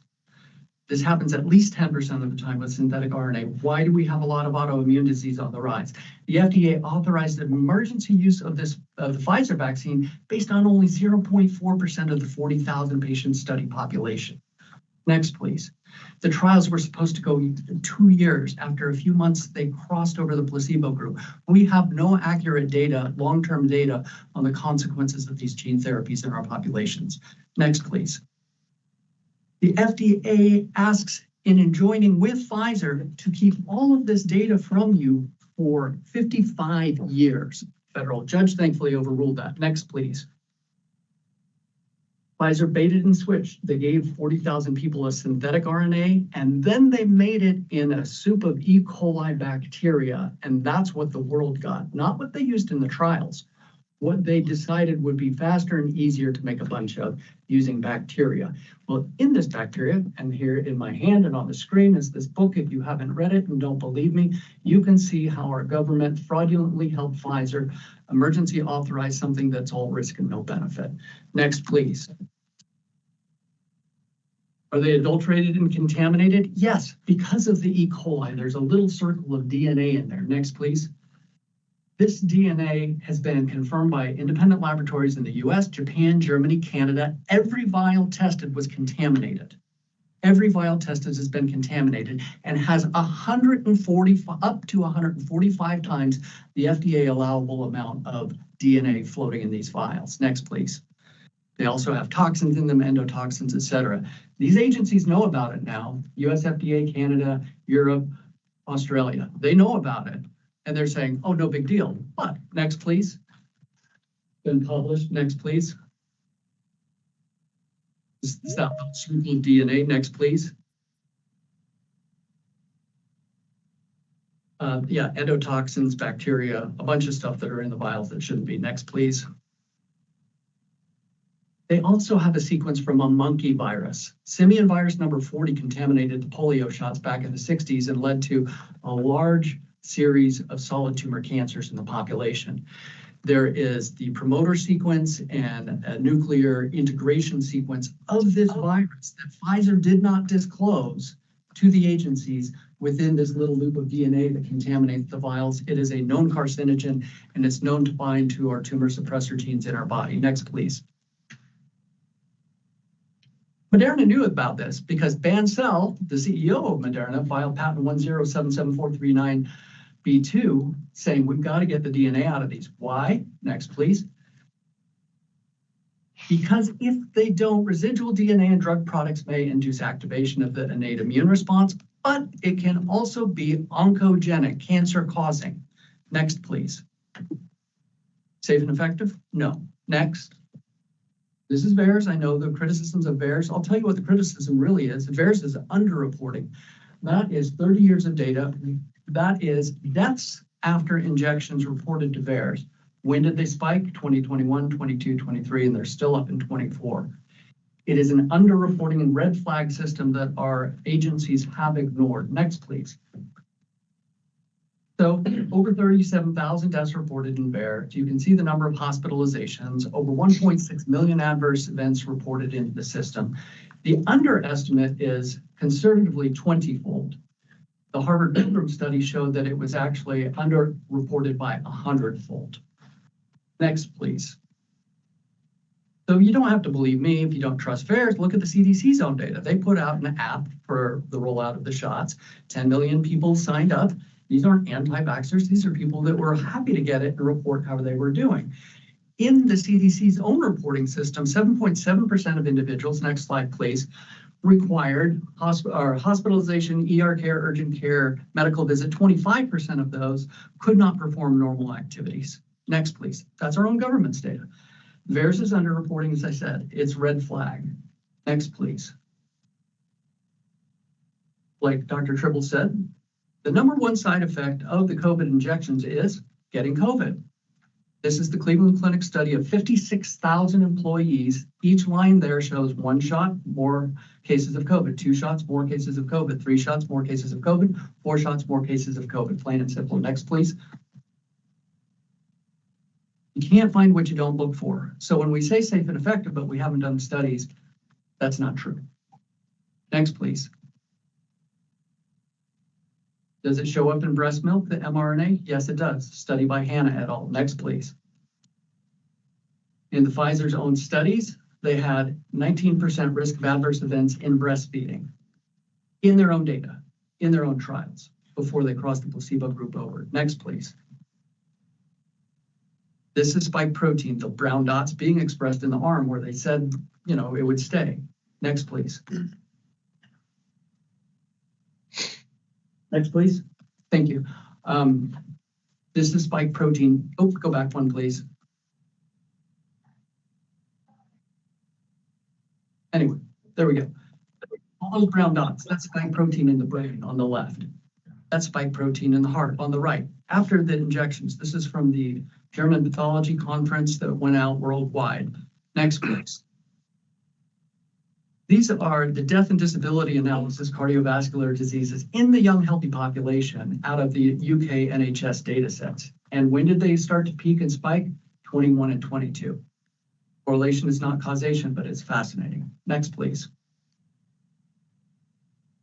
This is spike protein in the adrenal glands. This is spike protein lining the blood vessels after injection. This is what we do in the laboratory. Next, please. This is spike protein in the placenta. On the bottom left, that is spike protein in the lining of the uterus. Upper right, lower right, that is spike protein being expressed by the cells of the human body in the testes. Next, please. It alters the way our immune system functions, causes immune suppression. This is one of the most important papers that was written during the pandemic. It took 3 years to get it published. Next, please. Clots, everybody's heard about them. The spike protein is known to cause clots. There are hundreds and hundreds and hundreds of papers in the literature now. Next, please. I'll just skip that. Next, please. Just wrap up here. Next. Next. Those are just papers showing the type of proteins in the clots. Here's some of those clots from the foreigners. Next, please. Clots extracted from living people after their shots. Next, please. Next, please. Summary. Idaho taxpayer money is being wasted on a dangerous genetic injection with all risk and zero benefit, covering a variant that is essentially extinct. So we're spending money on something that doesn't exist anymore, that hasn't been tested on human beings. Let's act in the interest of the patient above fear, money, or threat. And thank you very much for your time. Thank you, Dr. Cole. If we could go over to Dr. McCullough, I'd like to hear from you. Dr. McCullough is a world-renowned cardiologist, epidemiologist, and internist, and on the front line of COVID-19 since the pandemic started. Go ahead and introduce yourself, Dr. McCullough, please. Thank you. Can I confirm you can hear me okay? We hear you fine. Great, thank you. I'm Dr. Peter McCullough. I'm a practicing internist and cardiologist from Dallas, Texas. I'm in my clinic right now, and my testimony is to confirm that the clinical reality of what Dr.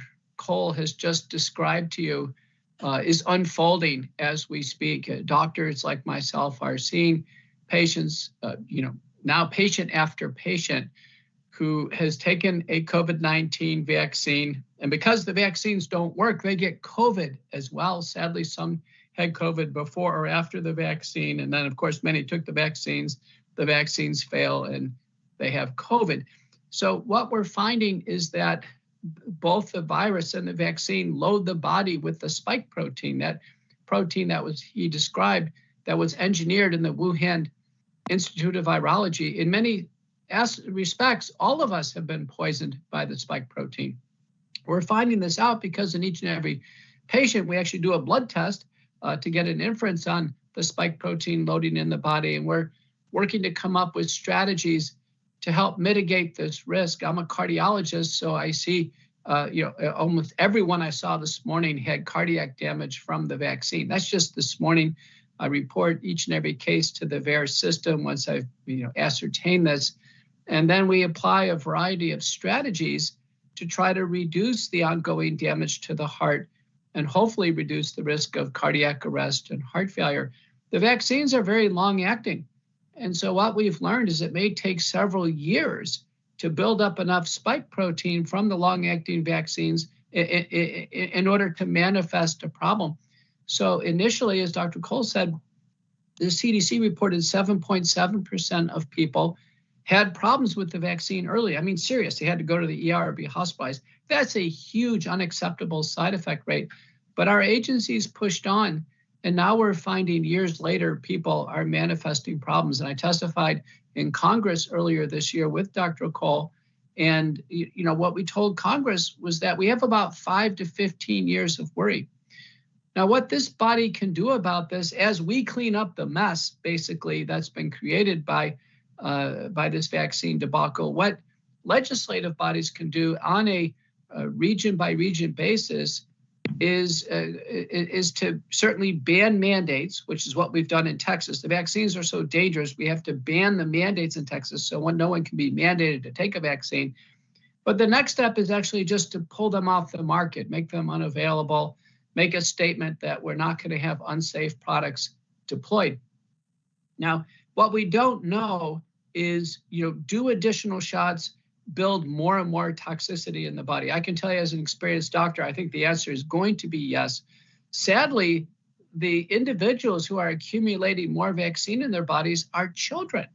We have some parts of the country where effectively the children are being forced into this because it's on the routine vaccine schedule, and parents are really starting to scramble. As a doctor, I didn't take one of these vaccines. They were never safe. They were never effective. I had previously taken vaccines, the typical ones that are recommended, but this one never met the grade for safety and really had no chance of working.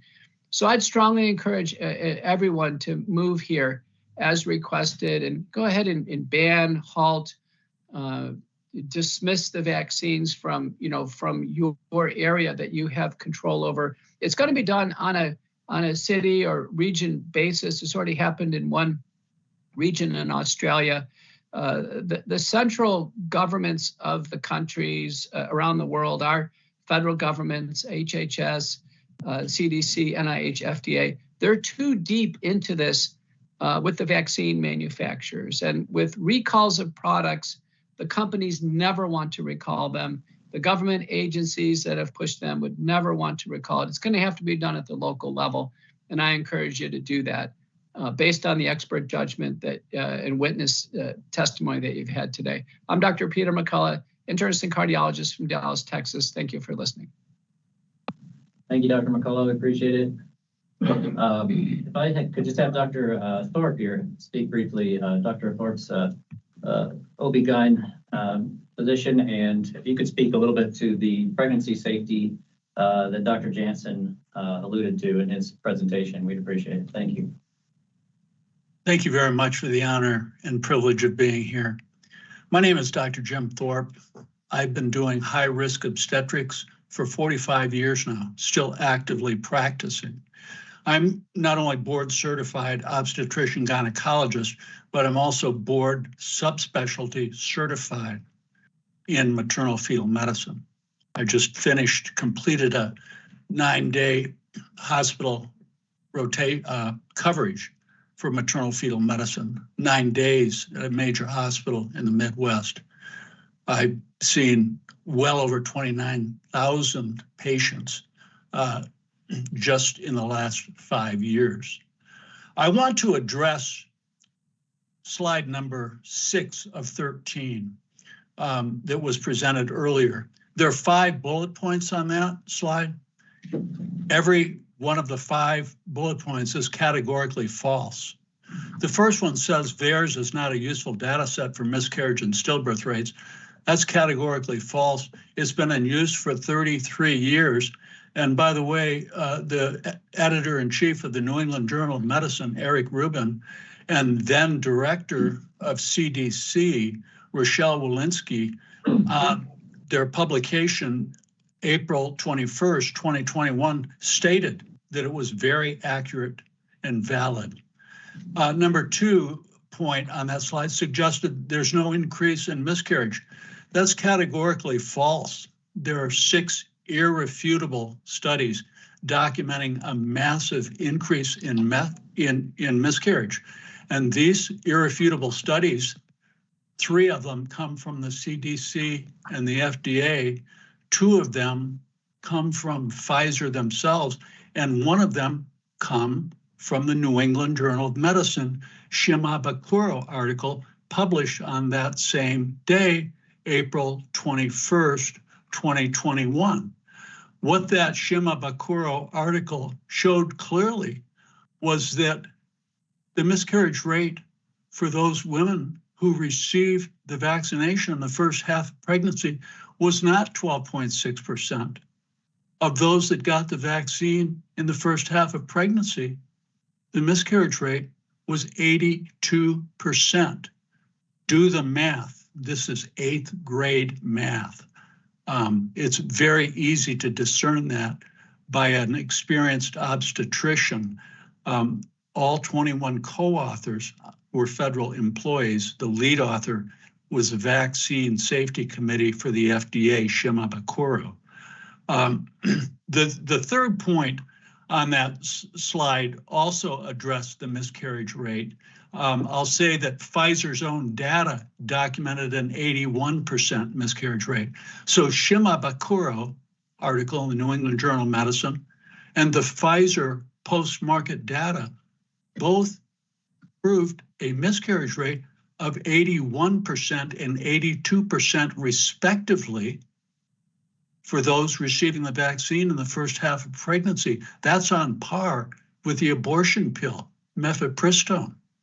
The fourth point says that multiple studies have indicated that there is no difference in the neonatal outcomes. That's categorically false. Pfizer's own data, not only Pfizer's own data in their phase 2/3 clinical trial showed that there was a horrible outcome in their allegedly randomized, double-blinded, placebo-controlled trial of the vaccine in pregnancy. And Pfizer's data showed an 8-fold increase in neonatal death compared with the expected rates. And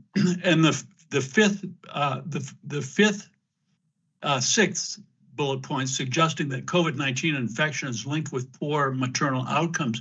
That's categorically false. Pinnell's, one of my colleagues from University of Texas, Houston, demonstrated that those pregnant women afflicted with COVID-19 infection and pregnancy had a 75% reduction, of maternal death in pregnancy compared to the non-pregnant. The preceding slide also looking at those institutions that were pushing the vaccine, this is extraordinarily misleading. You represent the American College of Obstetricians and Gynecologists. My research team have proven and published in many publications with the Freedom of Information Act request that there was an under-the-table cooperative care agreement, if you will, that has secretly given millions of dollars from the CDC and the FDA, HHS, to the American College of Obstetricians, in essence, capturing 60,000 OBGYN physicians.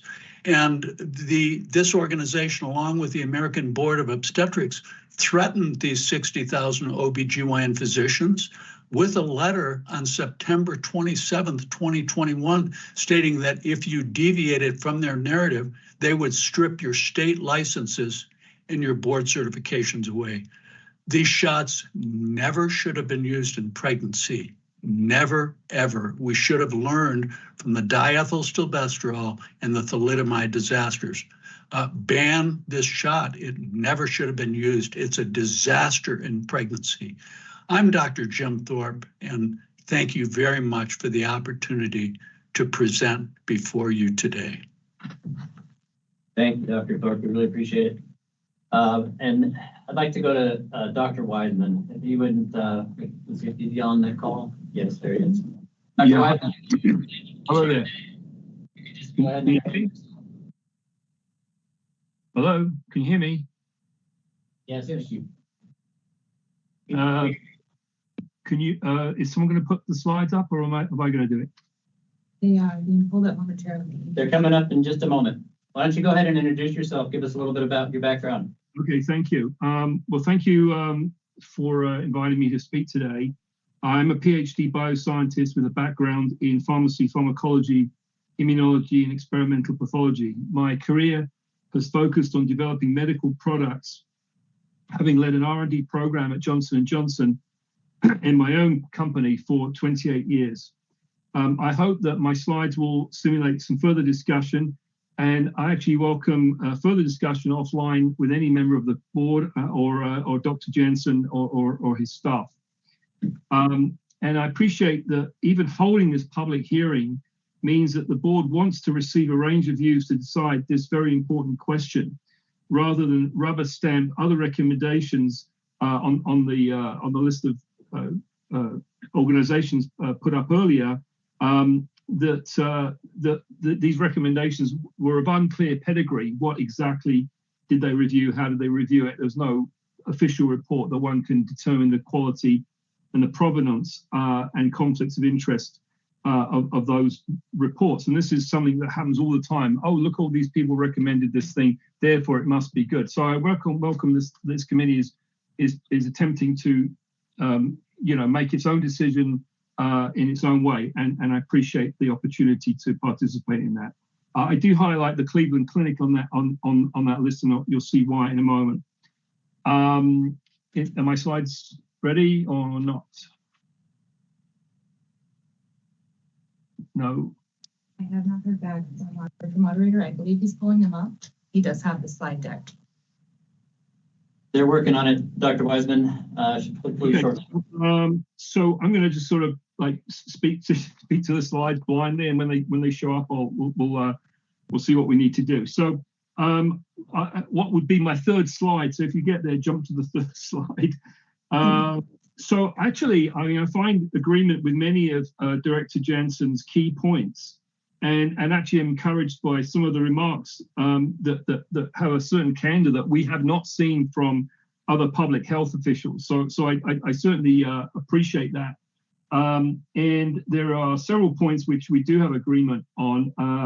And one of the points that he makes is that the health district should be continuing to make the COVID vaccines available. Well, I don't have a problem with that. It's just whether they should be funded or not. Whether you can ban them, that's a whole other question. But we're debating, I think we're debating whether or not the health district should be funding those vaccines. The position that we have is actually, we believe, enhances the doctor-patient relationship, and I think Dr. Park spoke to that earlier, because what we hope to do is foster freedom of choice through informed consent based on the full discussion of the vaccine's nature, its risks and benefits. So I think, again, I would be in agreement with Dr. Jensen's point on that. And I will extend his comments about waning in a moment to show that it goes beyond waning to that the vaccines become negative in their efficacy. They actually induce a greater risk of getting COVID if you take the vaccine rather than not. So I'll provide some context about that, as well as hybrid immunity. That's to say, the immunity obtained by having been vaccinated and having been infected. And I'll also discuss the claims that are often made or presented in Dr. Jensen's slides, but are made elsewhere, that the vaccine effectiveness is also against severe disease and in pregnancy. And these actually contradict FDA's official position. So I'm going to skip to what would be my fourth slide. And And on that slide, it was evident as early as mid 2021 that the Israeli data showing that the vaccine efficacy was practically zero by 6 months. And UK data that came out showed that when boosters were given, which was the hope that boosters could sort of fix this problem, that the boosters waned just as rapidly and again turned into negative efficacy territory. That was in Canadian and Danish studies. But CDC finally came out and admitted that the vaccine could become and have a negative efficacy by 7 months. And that was reinforced by papers that Dr. Tribble mentioned earlier from the Cleveland Clinic, showing that there were higher risks of COVID with more and more vaccine doses. And that's a remarkable comment. And they've produced, I think, 3 or 4 papers now looking at different versions of the vaccine and so on. So why is there such a big variation with what the CDC says and what people like this Cleveland Clinic group, I mentioned them before, they were highlighted on that list of recommenders earlier. What's going on there? And so one of my questions or requests would be that this board, through perhaps Dr. Jensen, can look at the Idaho data to see if those similar trends can be found within the Idaho data. There's no reason why you shouldn't be able to look at that. And so I hope that could be an outcome from this meeting. But again, what would be my 5th slide if we ever get there, is that not only are we talking about negative efficacy about COVID, but there's the issue of all-cause mortality. The question is, when someone dies, do they die because of they had COVID, or because they incidentally had COVID and they tested positive for it, even though that was not the cause of death or had nothing to do with the death? And that's an often a big problem in the statistics. But when we look at all-cause mortality over the last 4 or 5 years, we see some alarming trends, and those trends were evident even very early in 2021.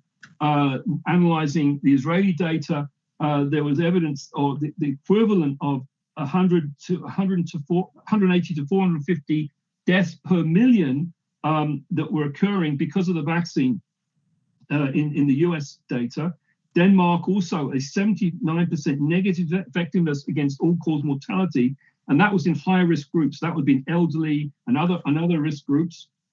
And European data was also showing a trend in all-cause mortality that was time dependent.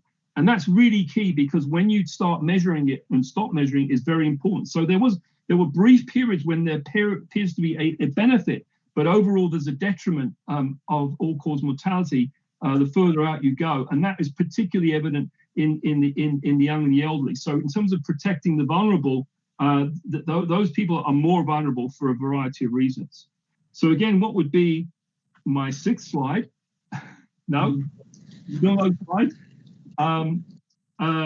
So to justify the medical use and expense of any new drug, one has to conduct a risk-benefit analysis. And we are talking about, I'm presuming, that this health district spending money from its budget. So it has to justify its expense both from a medical perspective and a cost perspective. And there was a paper in the Lancet, which has been referred to in the CDC meeting that's appearing on my 6th slide, that shows at best a marginal incremental benefit of hybrid immunity over natural immunity, both of which were way above vaccinal immunity. Okay, but when you calculate the risk-benefit analysis, you have to take into account that only small, at best, incremental benefit to calculate the risks and the benefits, and no one has done that. Certainly, it wasn't presented today. I've not seen it anywhere else. So really, there's the argument about hybrid immunity is not really helpful. On my 7th slide, and we've only got 10 slides, guys. So I'm hoping we're going to get at least one of them up by the time I finish. Hey, Dr. Wiseman, we do have, the board members do have your slides in paper form in our packet, so we are able to follow along. Okay, thank you. So are you able to see slide number 7 then? They are showing up on the live stream as well, just not up on our monitor, so. Okay, very good, thank you. So in slide number 7, do you see that? Mr. Chairman? Yeah. Everyone has slide number 7. Okay, slide number 7 is it's got a big bold words, indications and usage note closer to the top.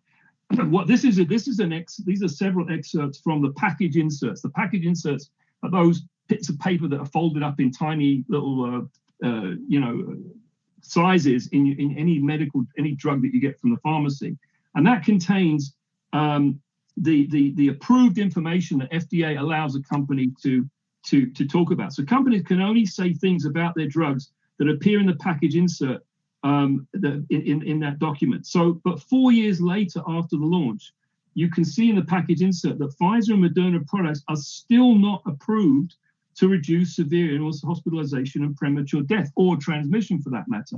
The indication doesn't say that. It just says to reduce COVID disease. To talk about a severe category of disease and so on would be a new indication. That's not in the indication. So Pfizer can't make that claim because it would be illegal for them to do so. FDA still has not determined for them to be safe and effective in children. That's remarkable. We're being told that it's safe and effective for everyone, and you can see there that the FDA has not determined these vaccines to be safe and effective in children. Why are we using them? Or for that matter, in pregnancy, and you just heard from Dr.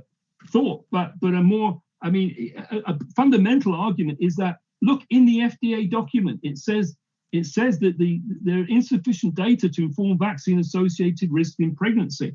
According to the FDA, 4 years later, they still can't make a definitive statement. If it's not in the package insert, it shouldn't be talked about.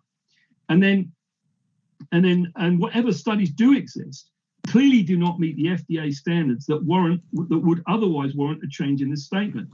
And then, alarmingly, studies were not conducted to determine if the vaccine could cause cancer, gene damage, or male infertility. So why should Idahoans pay to incur these sorts of risks? Slide number 8, addressing the issue of safety and efficacy. We have been repeatedly told that these vaccines meet FDA's safe and effective standard. This, you have to understand, this is a technical term. Understanding that there are actually 3 in the context of this discussion, 3 FDA approval levels will illustrate how this so-called safe and effective standard never existed for these vaccines, and I'll tell you why. A full approval, a full regular approval, does require what is called substantial evidence of clinical trials to quote, establish safety and effectiveness. The original approvals that did come in 2021 were actually defective for various reasons and irrelevant because only EUA product was ever available on the market. So the so-called full approval never applied. Now, for the emergency use, there's a much lower standard. FDA doesn't have to establish safety and effectiveness. It just has to, quote, reasonably believe, that's the term of the regulations, that the product is, quote, again, the quote, may be effective. That's the words of the regulations, may be effective, based on a much lower standard of what is called a totality of scientific evidence, which is very low, and I'll show you why. Now, the current versions are approved through what is called an accelerated approval. Even though that is a formal full approval, they need only a very, very limited small clinical study with a substitute or surrogate endpoint, as Dr. Cole pointed out a moment ago. And that endpoint must need only, quote, be reasonably likely to predict clinical benefit. And it doesn't require any substantial evidence to establish what that surrogate endpoint is. So for all practical purposes, there is no safe and effective standard that has ever really been applied to these vaccines. And on slide 9, I'm going to focus you on the lower part of slide 9. The upper part just clarifies what it explains a bit more what I just said. But just how low is this EUA standard? And I'll give you just two examples, right? When the EUA for the very young children was issued, it was in June 2022. The FDA described those data, as the clinical data, as being preliminary, imprecise, and potentially unstable. That is how low the EUA standard is. That is nowhere near the safe and effective standard. That is absolutely appalling. And then there's an excerpt from a slide in the lower right there. This is one of several right? But when the EUAs for the Janssen booster and Pfizer's 5 to 11-year-old vaccine doses were issued in late 2021, this is an FDA slide. The FDA slide says that these analyses were not verified by the FDA. So they were authorized without FDA even verifying the analysis of Pfizer or Janssen in the other case. That is how low that EUA standard is, okay? Why are we giving drugs to people where FDA hadn't even verified these things? And since those EUAs are still active for the children's vaccines, nothing has changed. Has the FDA verified anything? And on the very last slide, number 10, Pfizer's former head of R&D, whose name is, by the way, Dr. Janssen, maybe no relation, made this startling boast in the prominent journal called Nature that, quote, they flew the plane while they were still building it in terms of developing the vaccine. So you are asked to fund vaccines that still have no full, safe, and effective approval for use in children or pregnancy, or reduce transmission or serious COVID. But these vaccines wane so quickly that their efficacy becomes negative with increased risks with the more doses, affecting the most vulnerable and giving Pfizer money for work that their billions of dollars of revenue could have funded by now. With a host of other concerns listed there, some of which has been mentioned by other speakers, we can paraphrase the language of the regulations by saying, based on the totality of scientific evidence available, it is reasonable to believe that the product may be, and everything I've said just until now is exactly what the regulations say, and I'm just going to change two last words, may be not effective and safe, but may be ineffective and unsafe. Based on that reasonable belief, why on earth would you continue to fund these sorts of products? So with that, I appreciate your attention and thank you. Well, I just want to break in here. We've given a tremendous amount of time to do this. We are now we're actually off a schedule now. So we need to get it wrapped up so we can move on, because this has been, this same presentation was given to us a couple of years ago. So it's not new to us as board. Any of the data that we brought up and brought here has been come forward in the last couple of years. Yeah, I understand. So it goes back to say that personal rights. So so that's why I told you that from the very beginning. So anyway, we can move on and get it over with here quick. So we've been going, it's been for about 40 minutes. I appreciate you, Dr. Wiseman, and I do have a pediatrician who could testify towards the safety for children, but if in the interest of time, you'd rather. No, not a problem. It's just that we've been through this presentation before, so I just like them forward to get wrapped up as soon as possible. Letter. Thank you for your time. Thank you for your time. Thank you, Dr. Wiseman. Dr. Moon, if you'd like to speak just briefly on the safety to children, I'd appreciate it. And if you could introduce yourself, thank you. Yes, thank you. Can you hear me? We sure can. Yes, thank you. Dr. Rennie Moon. I'm a practicing pediatrician. I'm board certified in both general pediatrics as well as in pediatric hospital medicine. And I actually grew up in Idaho. I was raised in Idaho from elementary school up through high school. So thank you for that experience. Idaho is a wonderful state. I've been a resident for many years intermittently. So I have practiced pediatric medicine my whole career, and what we are seeing now is so unprecedented. I want to speak just for a minute about the health of our nation's children. As we have reviewed today, our children had a statistical 0 risk of a fatality from the COVID infection itself when it first came out, when it was more dangerous, when it first came out. They certainly have a negligible risk now of any sort of fatality. Okay. Now, sometimes children are admitted for viruses to the hospital. We admit them for dehydration. We admit them for other reasons. But I would ask you, where was the emergency for our nation's children when it came to this illness? Thankfully, our children were spared. There was no emergency for them. And yet we have this shot. You've heard all the things related to the shot, all the concerns about this gene therapy. This sits on the traditional childhood shot schedule for our nation's children. We have no idea what the long-term side effects are of this product. And the short-term side effects have been nothing but alarming. We have documented fatalities.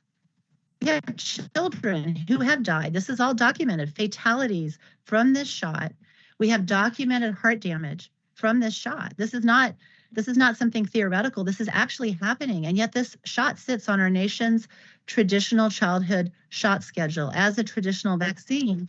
And you've heard how it is really not a traditional vaccine. It is a gene therapy product. I'm going to give you some examples. I have a young man. I'm going to talk about some young adults just for a minute. A young man in his early 30s who passed away within 16 days of having a dose of this mRNA shot. He died of an aortic dissection. His aorta crumbled, just fell apart. The aorta is a really thick part of your body. It doesn't just crumble. His parents researched what happened to him because the autopsy just showed that the aorta had dissected. He had inflammation throughout the entire cardiovascular system.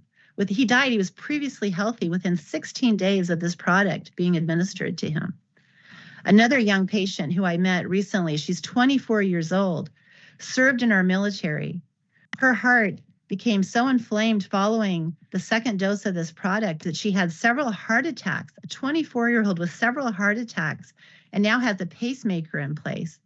She has documentation from the military that this was from the shot. It happened in a short interval of time following the shot being administered to her. In my own personal friend group, I have a young man who I used to take care of when he was a child. He now has grown up in our military. Same thing, within a week of receiving this product, he was diagnosed with myocarditis and his heart has been so inflamed that he has been on disability for the last year and a half since being discharged medically from the military. We just can't continue with this happening. I need you all to think, where is the emergency for our nation's children? Why does this product sit on the childhood shot schedule under emergency use measures? We have well-meaning school nurses who are still administering this product or recommending that it be administered to children. We have parents who don't understand, who still, are in many cases being forced to do that by spouse in custody battles because it's showing up on the traditional shot schedule. This does not make this product safe and it does not make it effective. The gentleman earlier, the physician earlier, spoke about how important informed consent is. And I think we would all agree that informed consent is absolutely important. It's the very basis of our function as a healthy society, right? How has there possibly been informed consent when we haven't had any information to have discussions with families about?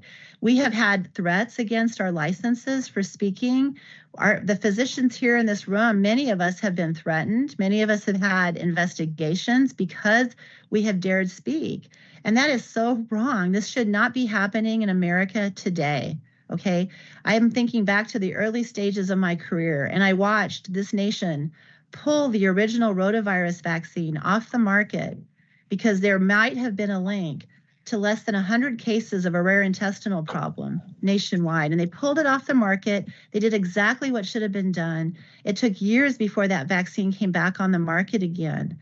Look at what's happening today. We have so many reports of damage, so many reports of injuries, and instead there have been attempts to silence all of us for speaking, and that is just very wrong.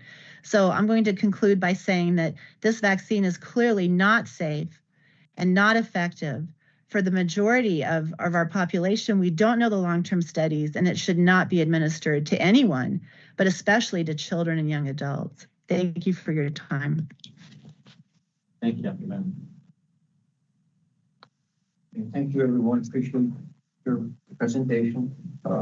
We are now in discussion, part of what we just went through here. So I open up to the board for discussion. If they want to ask questions or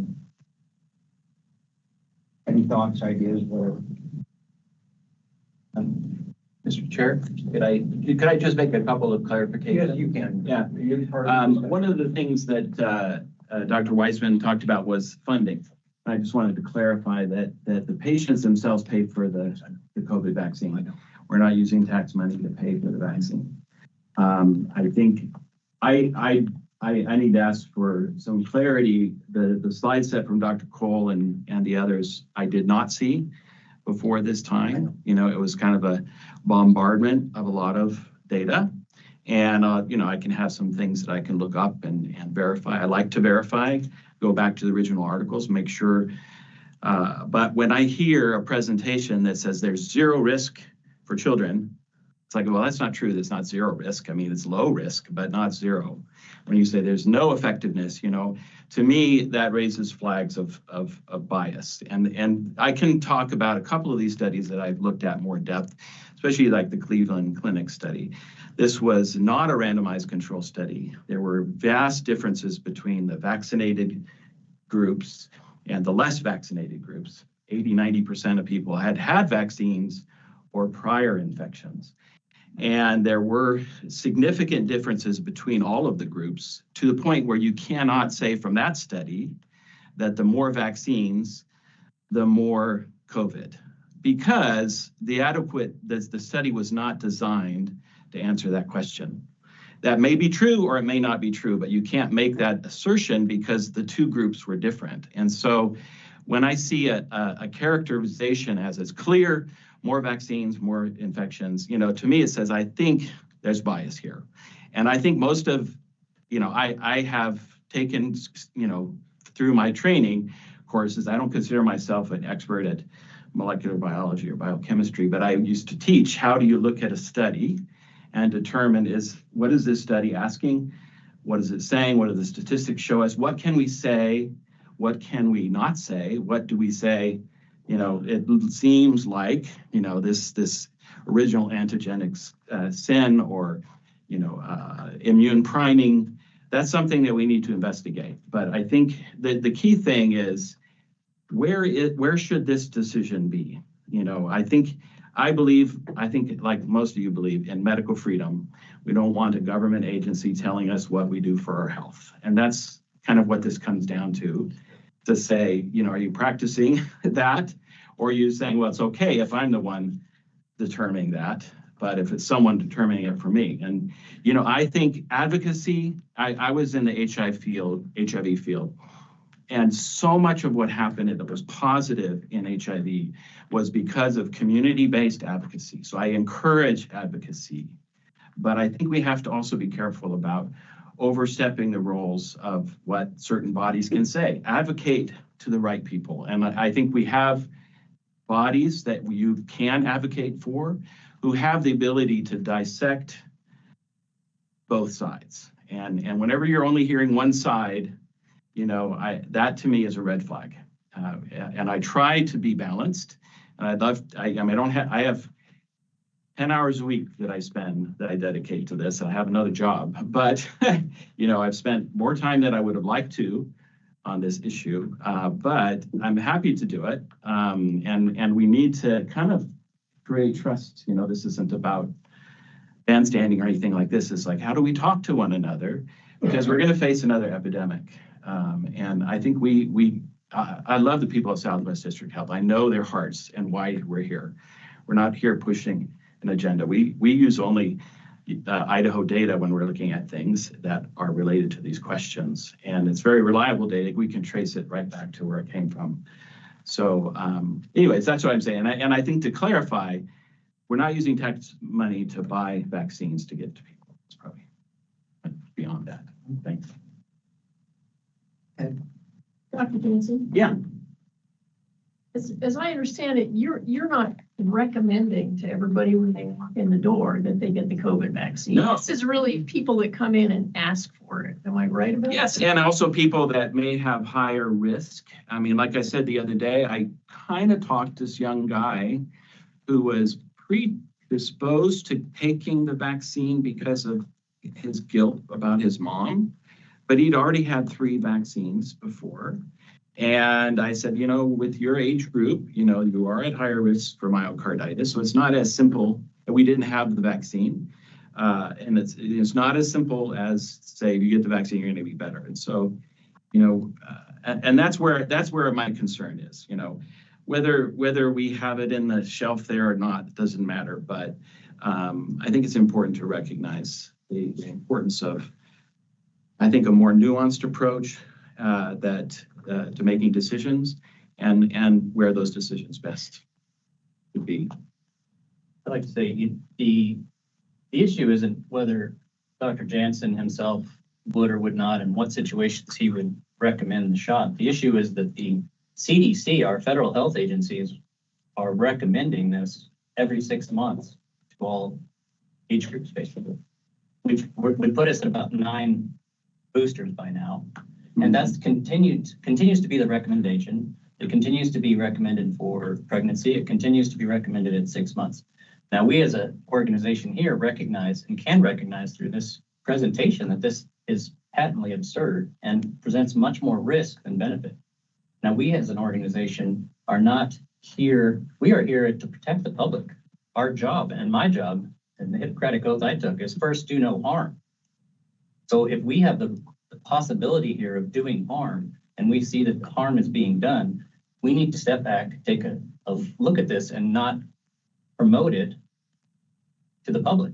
We need to be protecting the public. And in this case, if we continue to offer this, we are giving a tacit endorsement of these shots when we should not be. Your opinion, Dr. Triple, is that by making them available or promoting them?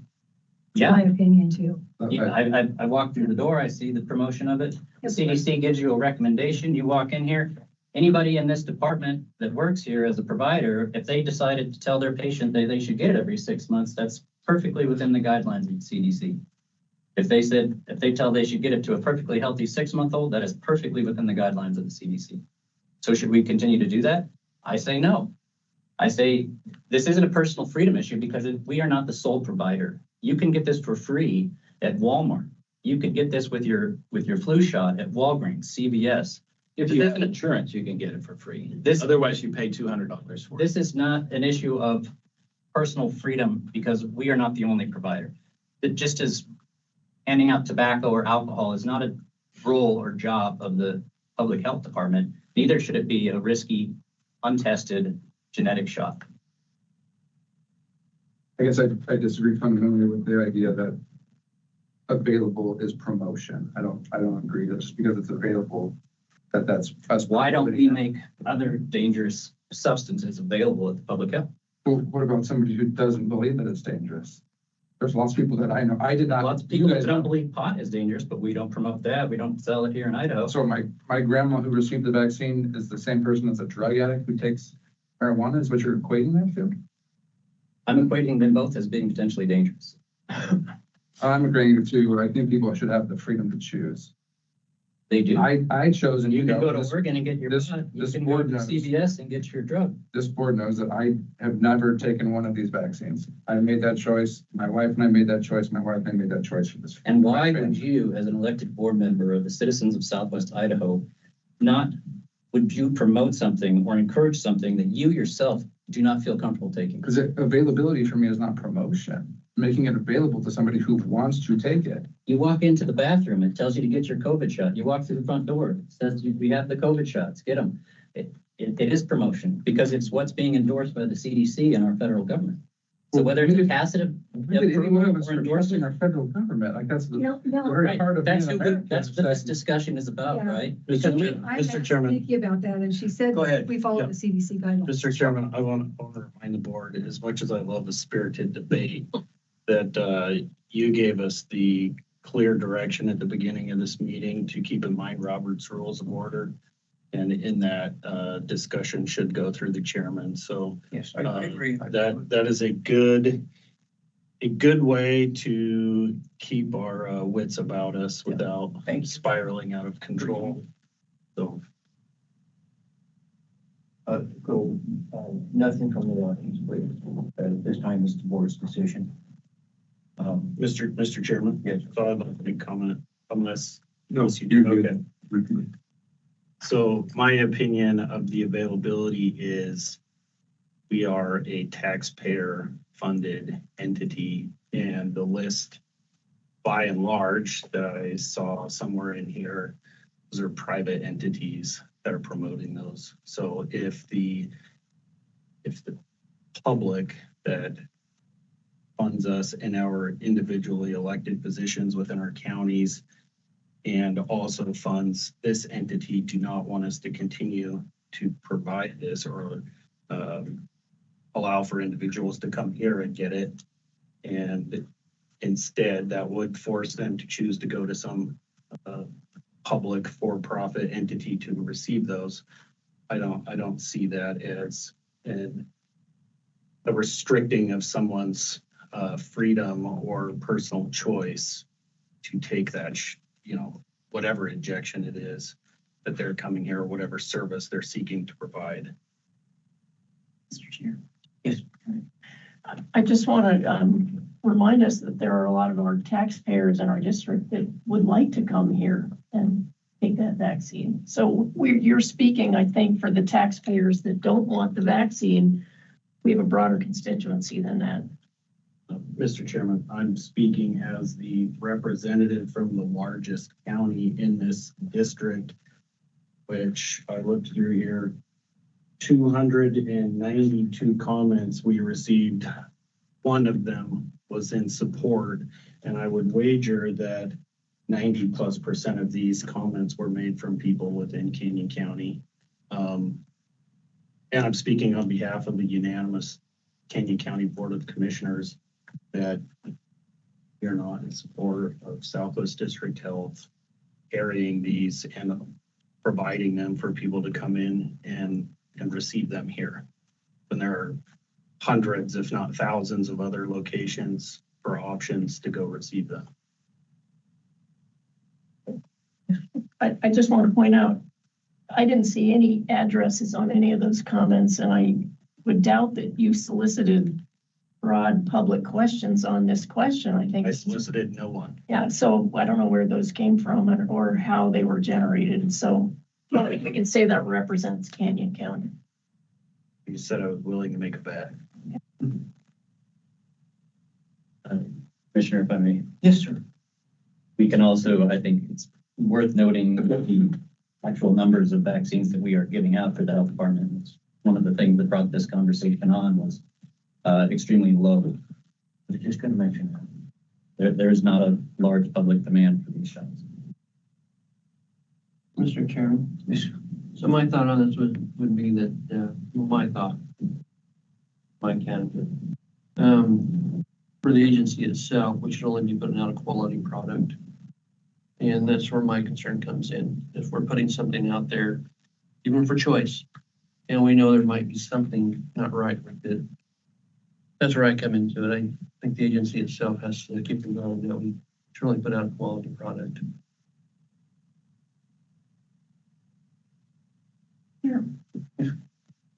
My concern with this is the process, because if this board of 6 county commissioners and 1 physician is going to make determinations on every single vaccine and pharmaceutical that we administer, I'm not comfortable with that. It may be COVID now, maybe we'll go down the same road with the measles vaccine or the shingles vaccine. So I just don't think it's appropriate for county commissioners to be making the decision of what the CDC, whether the CDC has the appropriate data to make their recommendation. I feel we can disagree with the CDC. I disagree personally with a lot of what the CDC says, but I just don't feel comfortable as a board of county commissioners making determinations on the quality of pharmaceuticals, how they're produced, and I don't think that's our role. Mr. Chairman. Yes, sir. I would argue that's exactly what the authority that we've been to get delegated as a district board of health is, to intake the information and to make as educated of a decision as we are possible to make. That's exactly why we're here. I mean, if there's a public health emergency, are you going to still take that same stance of I'm not comfortable as a commissioner making a decision based on the emergency? I mean, I would hope not, and I don't think that you would, but it depends on the information and a lot of other things. I would argue, Mr. Chairman, this sort of thing is exactly why we are here and the state legislature created public districts of health, and basically why they have washed their hands of us and made us essentially separate entities unto our own. That was actually pushed by the district boards of health, not by the legislators. Okay, so they were complete. We were very much wanting to get away from the state of Idaho and their control. So we pushed it. The district health pushed to get away from the state of Idaho, which was very successful. I would say it was well-founded. Yes, it was. Is there any other? Yeah, well, Mr. Chairman, the fact that the last few years, the confidence in public health has dropped to less than 70, what is it, 30%? I read that same article. A little under 40. And it was much higher. It was 70% several years ago. And now it's 30%. Should tell us something that people don't trust the decisions. And all of it, in my mind, mostly goes back to COVID and all of the lies that we were told by CDC. I brought up when we first put this on the childhood register, and there were several constituents from Canyon County, as a matter of fact, who didn't want it on the child registry because parents come in, they get their kids vaccinated, and they haven't done the research. I wonder how many of those parents are in this room that if they had a child that ended up with myocarditis that literally ruined their life. I mean, would you be glad that you came to the public health agency to get that? Because you have no recourse. We all have qualified immunity. Why is that? Why are we not liable for anything we do? With this vaccine, we're not liable for anything. So all these folks that have all these millions of dollars in damages from a vaccine, they get nothing. Nobody's paying them anything. There is a recourse, but anybody that's filed for recourse on the vaccine injury cannot get it. They're not getting anything.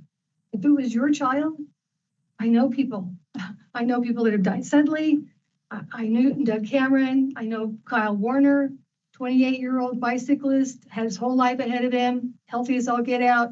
He's got myocarditis because he took the vaccine because, like Kelly, he wanted to travel. If I wouldn't take it and I tell my family, don't go anywhere near it,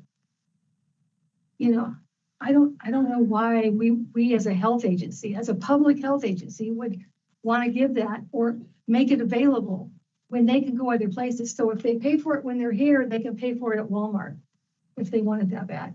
And most everybody's on Medicaid anyway, it seems like. So they can get it off of Medicaid too, because Medicaid makes a nice profit out of it. So I agree, but there is a difference with Walmart, Walgreens, or any of those compared to what we do here. Because we are a government entity, we are able to get the vaccine at a much lower rate. That for those that come in here to get the vaccine, they pay $100 to go to Walgreens or any of those. It's closer to $200 if you don't have insurance. So that's where and the doctors are referring the patients to here. We've only had 50 some people come in and get vaccinated. The only reason I ever got the vaccine is because I was traveling at the time, and they said that my wife actually, she went to New Orleans, and had she not, she wouldn't have been able to go anywhere. And we went to Texas right after that. Absolutely, myself personally, I would never have gotten the vaccine because I don't even get the flu vaccine because I think nature takes care of itself. So are we, Mr. Chairman, are we saying it's not safe for us? And there are, I don't know how many deaths there are. I don't think I have the right. I mean, I go back. That's not the right. That's the thing that we fought the other way. We are telling these people if they come here and get this, that we think it's safe and effective. No, we're not. Yeah, we are asking, no. Then we need to be responsible for anybody. They are being referred here by their doctor. Okay? They come here, they're being referred. So now you're telling me that I have the right to override that doctor because I know more than he does? Isn't that doctor-patient's thing? Isn't that what we really uphold? I think COVID blew that up a long time ago, Mr. Chairman. I mean, is that correct? Or am now I'm gonna say that, well, Dr. Trouble, I don't like the way you said that, so I'm gonna go in a different direction. As a personally, I should be able to do that. I shouldn't be able to until I get it or what, but shouldn't that be between the doctor and the patient and not us telling them what they can do? Yeah, and I think you're making a good point. What I think you're missing is that we aren't a doctor or a patient. We are a governing board. I get that. To protect the public health. I get in this region. So what we say or tacitly endorse has effect and has impact. So people aren't necessarily referred here. Many show up because they don't have anywhere else to go. Yeah, that's right.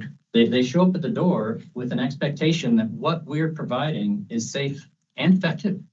They show up at the door trusting without any medical knowledge that what we tell them is true. They show up at the door trusting us. And if we continue to break that trust by saying tacitly or otherwise that these things, there's no risk from these, it's more benefit than risk, or that for certain people, we find maybe it's okay. We don't really know. We've just proven that there's a lot of risk to these things. The efficacy is very There's low. a lot of risk to everything. My brother, healthy young man. Yes. He had a heart aneurysm. He died from if there was a COVID at the time, we could have said, oh, his heart blew up because it was COVID. But I mean, I just have a hard time that all of a sudden and this just really drives me nuts, that we are now going to tell everybody else that you don't have the right to do that. Yeah, I know they can go elsewhere. But the reason they come here is they don't have the money. They have $100 or they have a little bit of this, but they don't have the money to go over to Walgreens or somewhere else.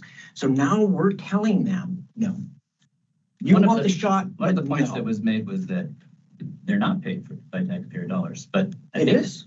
It is. It is. They're paying for it. Because it is subsidized, and as you just explained, they are getting a cheaper. They're getting a cheaper product version because because the government taxpayer dollars are paying for it. We're still Right. It's a we're lower getting it price at from cost. the manufacturer. That's a big difference. We're still paying. Mr. Chairman. I've ran businesses many times and I don't get where your logic is coming from because that's not in the business world. That We're not doesn't a make business. sense to me. Oh, No, we are not a business. We have a higher responsibility than a business. Did you run cattle? Uh-huh. Did you vaccinate? Some I didn't. I had- Because by law, if you didn't, you couldn't sell. There's only a couple vaccines you need to give cattle that you. But that's just a fact. Yeah, but BOC is hardly dangerous. Mr. Chairman. What's your point? Go ahead. Yeah. What's your point on that? What's my point? Yeah. Is because the vaccines have been around forever. Not forever, but for a very long time. Now, the mRNA, I don't agree with that. I don't, because that's a gene. So what's your point? I'm just saying that we don't have the right to dictate to other people what they get and what they don't get. I think that's between them and their doctor. Actually, Mr. Chairman, that's not true because I couldn't give my cattle a lot of things because if it gets in the food chain, I'm responsible. Federal health departments dictate much of what we can or can't do, what we can or can't put in food, what we can or cannot put in our bodies through a physician. It's dictated all the time. This is what we do. This is why we're here and elected to protect and investigate these things. I'm just about, Mr. Chairman. go ahead. There's three of us that were here. I came on during COVID, which was like, The hell. that was awesome. Yeah, it was great. Three of us that were here during that time. We did everything we could to fight any mandate that ever came down. We made sure that people in South District Health did not have to wear a mask. They did not have to get a vaccine. We passed, Commissioner Purdy wrote it. I made the motion and we passed legislature, if you will, right, for us, that we would never mandate that. We believed in giving people a choice. That's what we believed in. And that the government shouldn't coerce you into that. To me, this is an issue of choice. But if people, I've spoken very adamantly. I'm not getting it, never got it, never going to. If somebody wants to, they should be able to get that. They should be able to get it. That's most of the doctors that spoke, if you noticed, weren't even talking about what we're voting on. I know. They were talking about, well, you shouldn't fund it. We're not funding it. The person has to buy it. The taxpayer money does not go to fund this. So to me, I actually think some of the doctors that gave testimony today, which I've heard from many of them before, would probably agree with us that having it available is not the issue here. It's not the issue. It's we don't want our tax money going toward it. I totally agree with that. That's why it's not. We shouldn't force it. Totally agree with that. That's why we're not. We made sure we didn't. We never did that. But our planning, Mr. Chairman, our planning is giving it. We're giving it, so we are subsidizing it. No, not. The people We who are paying. want. Yes. Yeah. The doctor.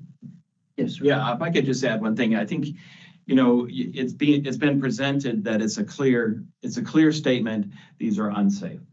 And that is far from a consensus opinion. There are risks to everything we do. There are risks to getting a mammogram because you can have unnecessary tests. And I think it's important that the system improve in its ability to detect those and not have them, you know, commercial interests and stuff. But this is not a consensus opinion that there's no benefit and it's all risk. It's not a consensus opinion amongst scientists and amongst medical people. It's not just the FDA. And I think, you know, that's why it's important that you know, if the state board says, you know, we decided actually that prostate cancer screening is causing harm, we need to block that. We need to block it. I mean, there's a lot of controversy even within medicine to say, what is the risk? What is the benefit? What are the knock-on effects if we do various things? And I think we do need to a certain extent let science do that, advocate with science, publish, talk openly about contrary opinions. But, you know, what you're talking about is really saying, hey, we want to say as the board, we've determined these aren't safe. And honestly, you're not qualified. You know, I don't mean to say that. I'm not qualified. Yeah. Thank you, Dr. Anybody else? Dr. Chairman, I only want to say one thing. I don't know at what point enough data comes out to show the danger in these vaccines, because I've never seen anything like this in my lifetime where this much data is out there and suddenly, and it just doesn't seem to really register. So to me, it's all about the money. I mean, that's what it's coming down to. It looks like to be. The money. Well, maybe not for the vaccine and maybe not for here. Kelly, I understand what you're saying there.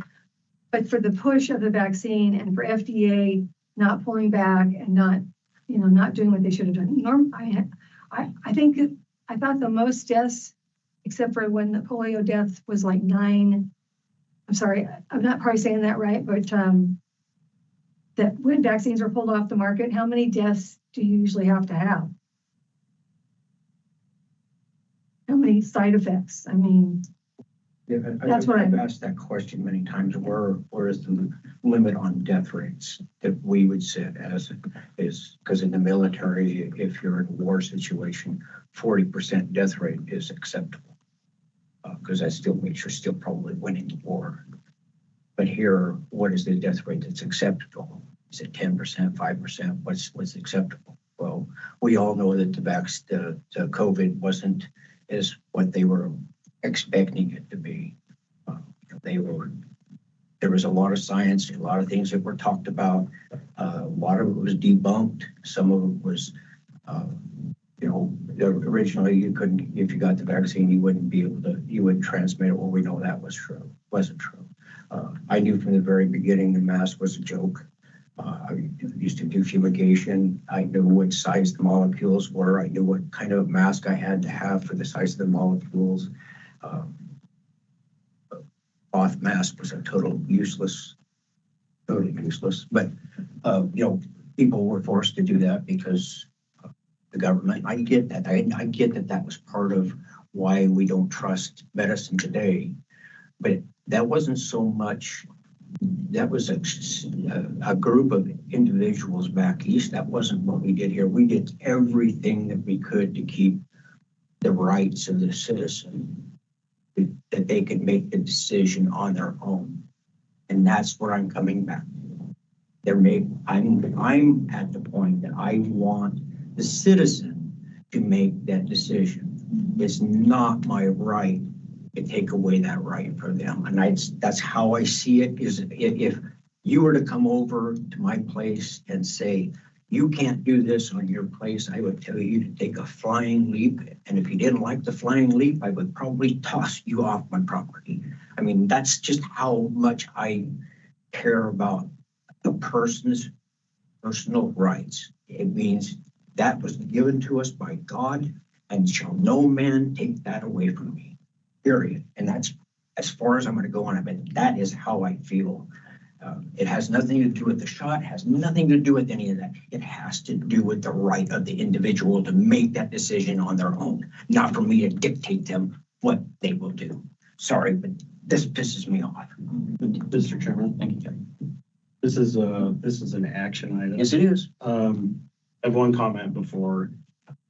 It's my understanding that before a vaccine becomes available to the public, that it is supposed to be proven to be safe for the general public, not get to the point where the general public needs to prove, or a governing board has to prove that it's unsafe before it can stop providing it to the public. And with that, I would like to make the motion that Southwest District Health no longer provides or administers the COVID vaccine, with the caveat of a roll call vote. There, second. Second. It's been moved and seconded that we will no longer administer the COVID vaccine in Southwest District Health. Commissioner Purdy, how do you vote? Vote yes. Dr. Triple, how do you vote? Yes. Commissioner Haynes, how do you vote? Nay. Commissioner Beebe, how do you vote? No. Commissioner Brooks, how do you vote? Yes. Commissioner Bukichi, how do you vote? Yes. And I vote no. So at this time, we will no longer be given the vaccine. Okay. Mr. Chairman, I move that we adjourn. Second. Second, we adjourn. It is 12:35. Thank you for your time. I'm really disappointed with our districts, and I have statutes that we're supposed to run under, and I think that we have to bypass those statutes. We bring up those statutes, and at the next meeting, so everyone has a chance to evaluate the statutes and how they want to proceed forward. So, thank you very much.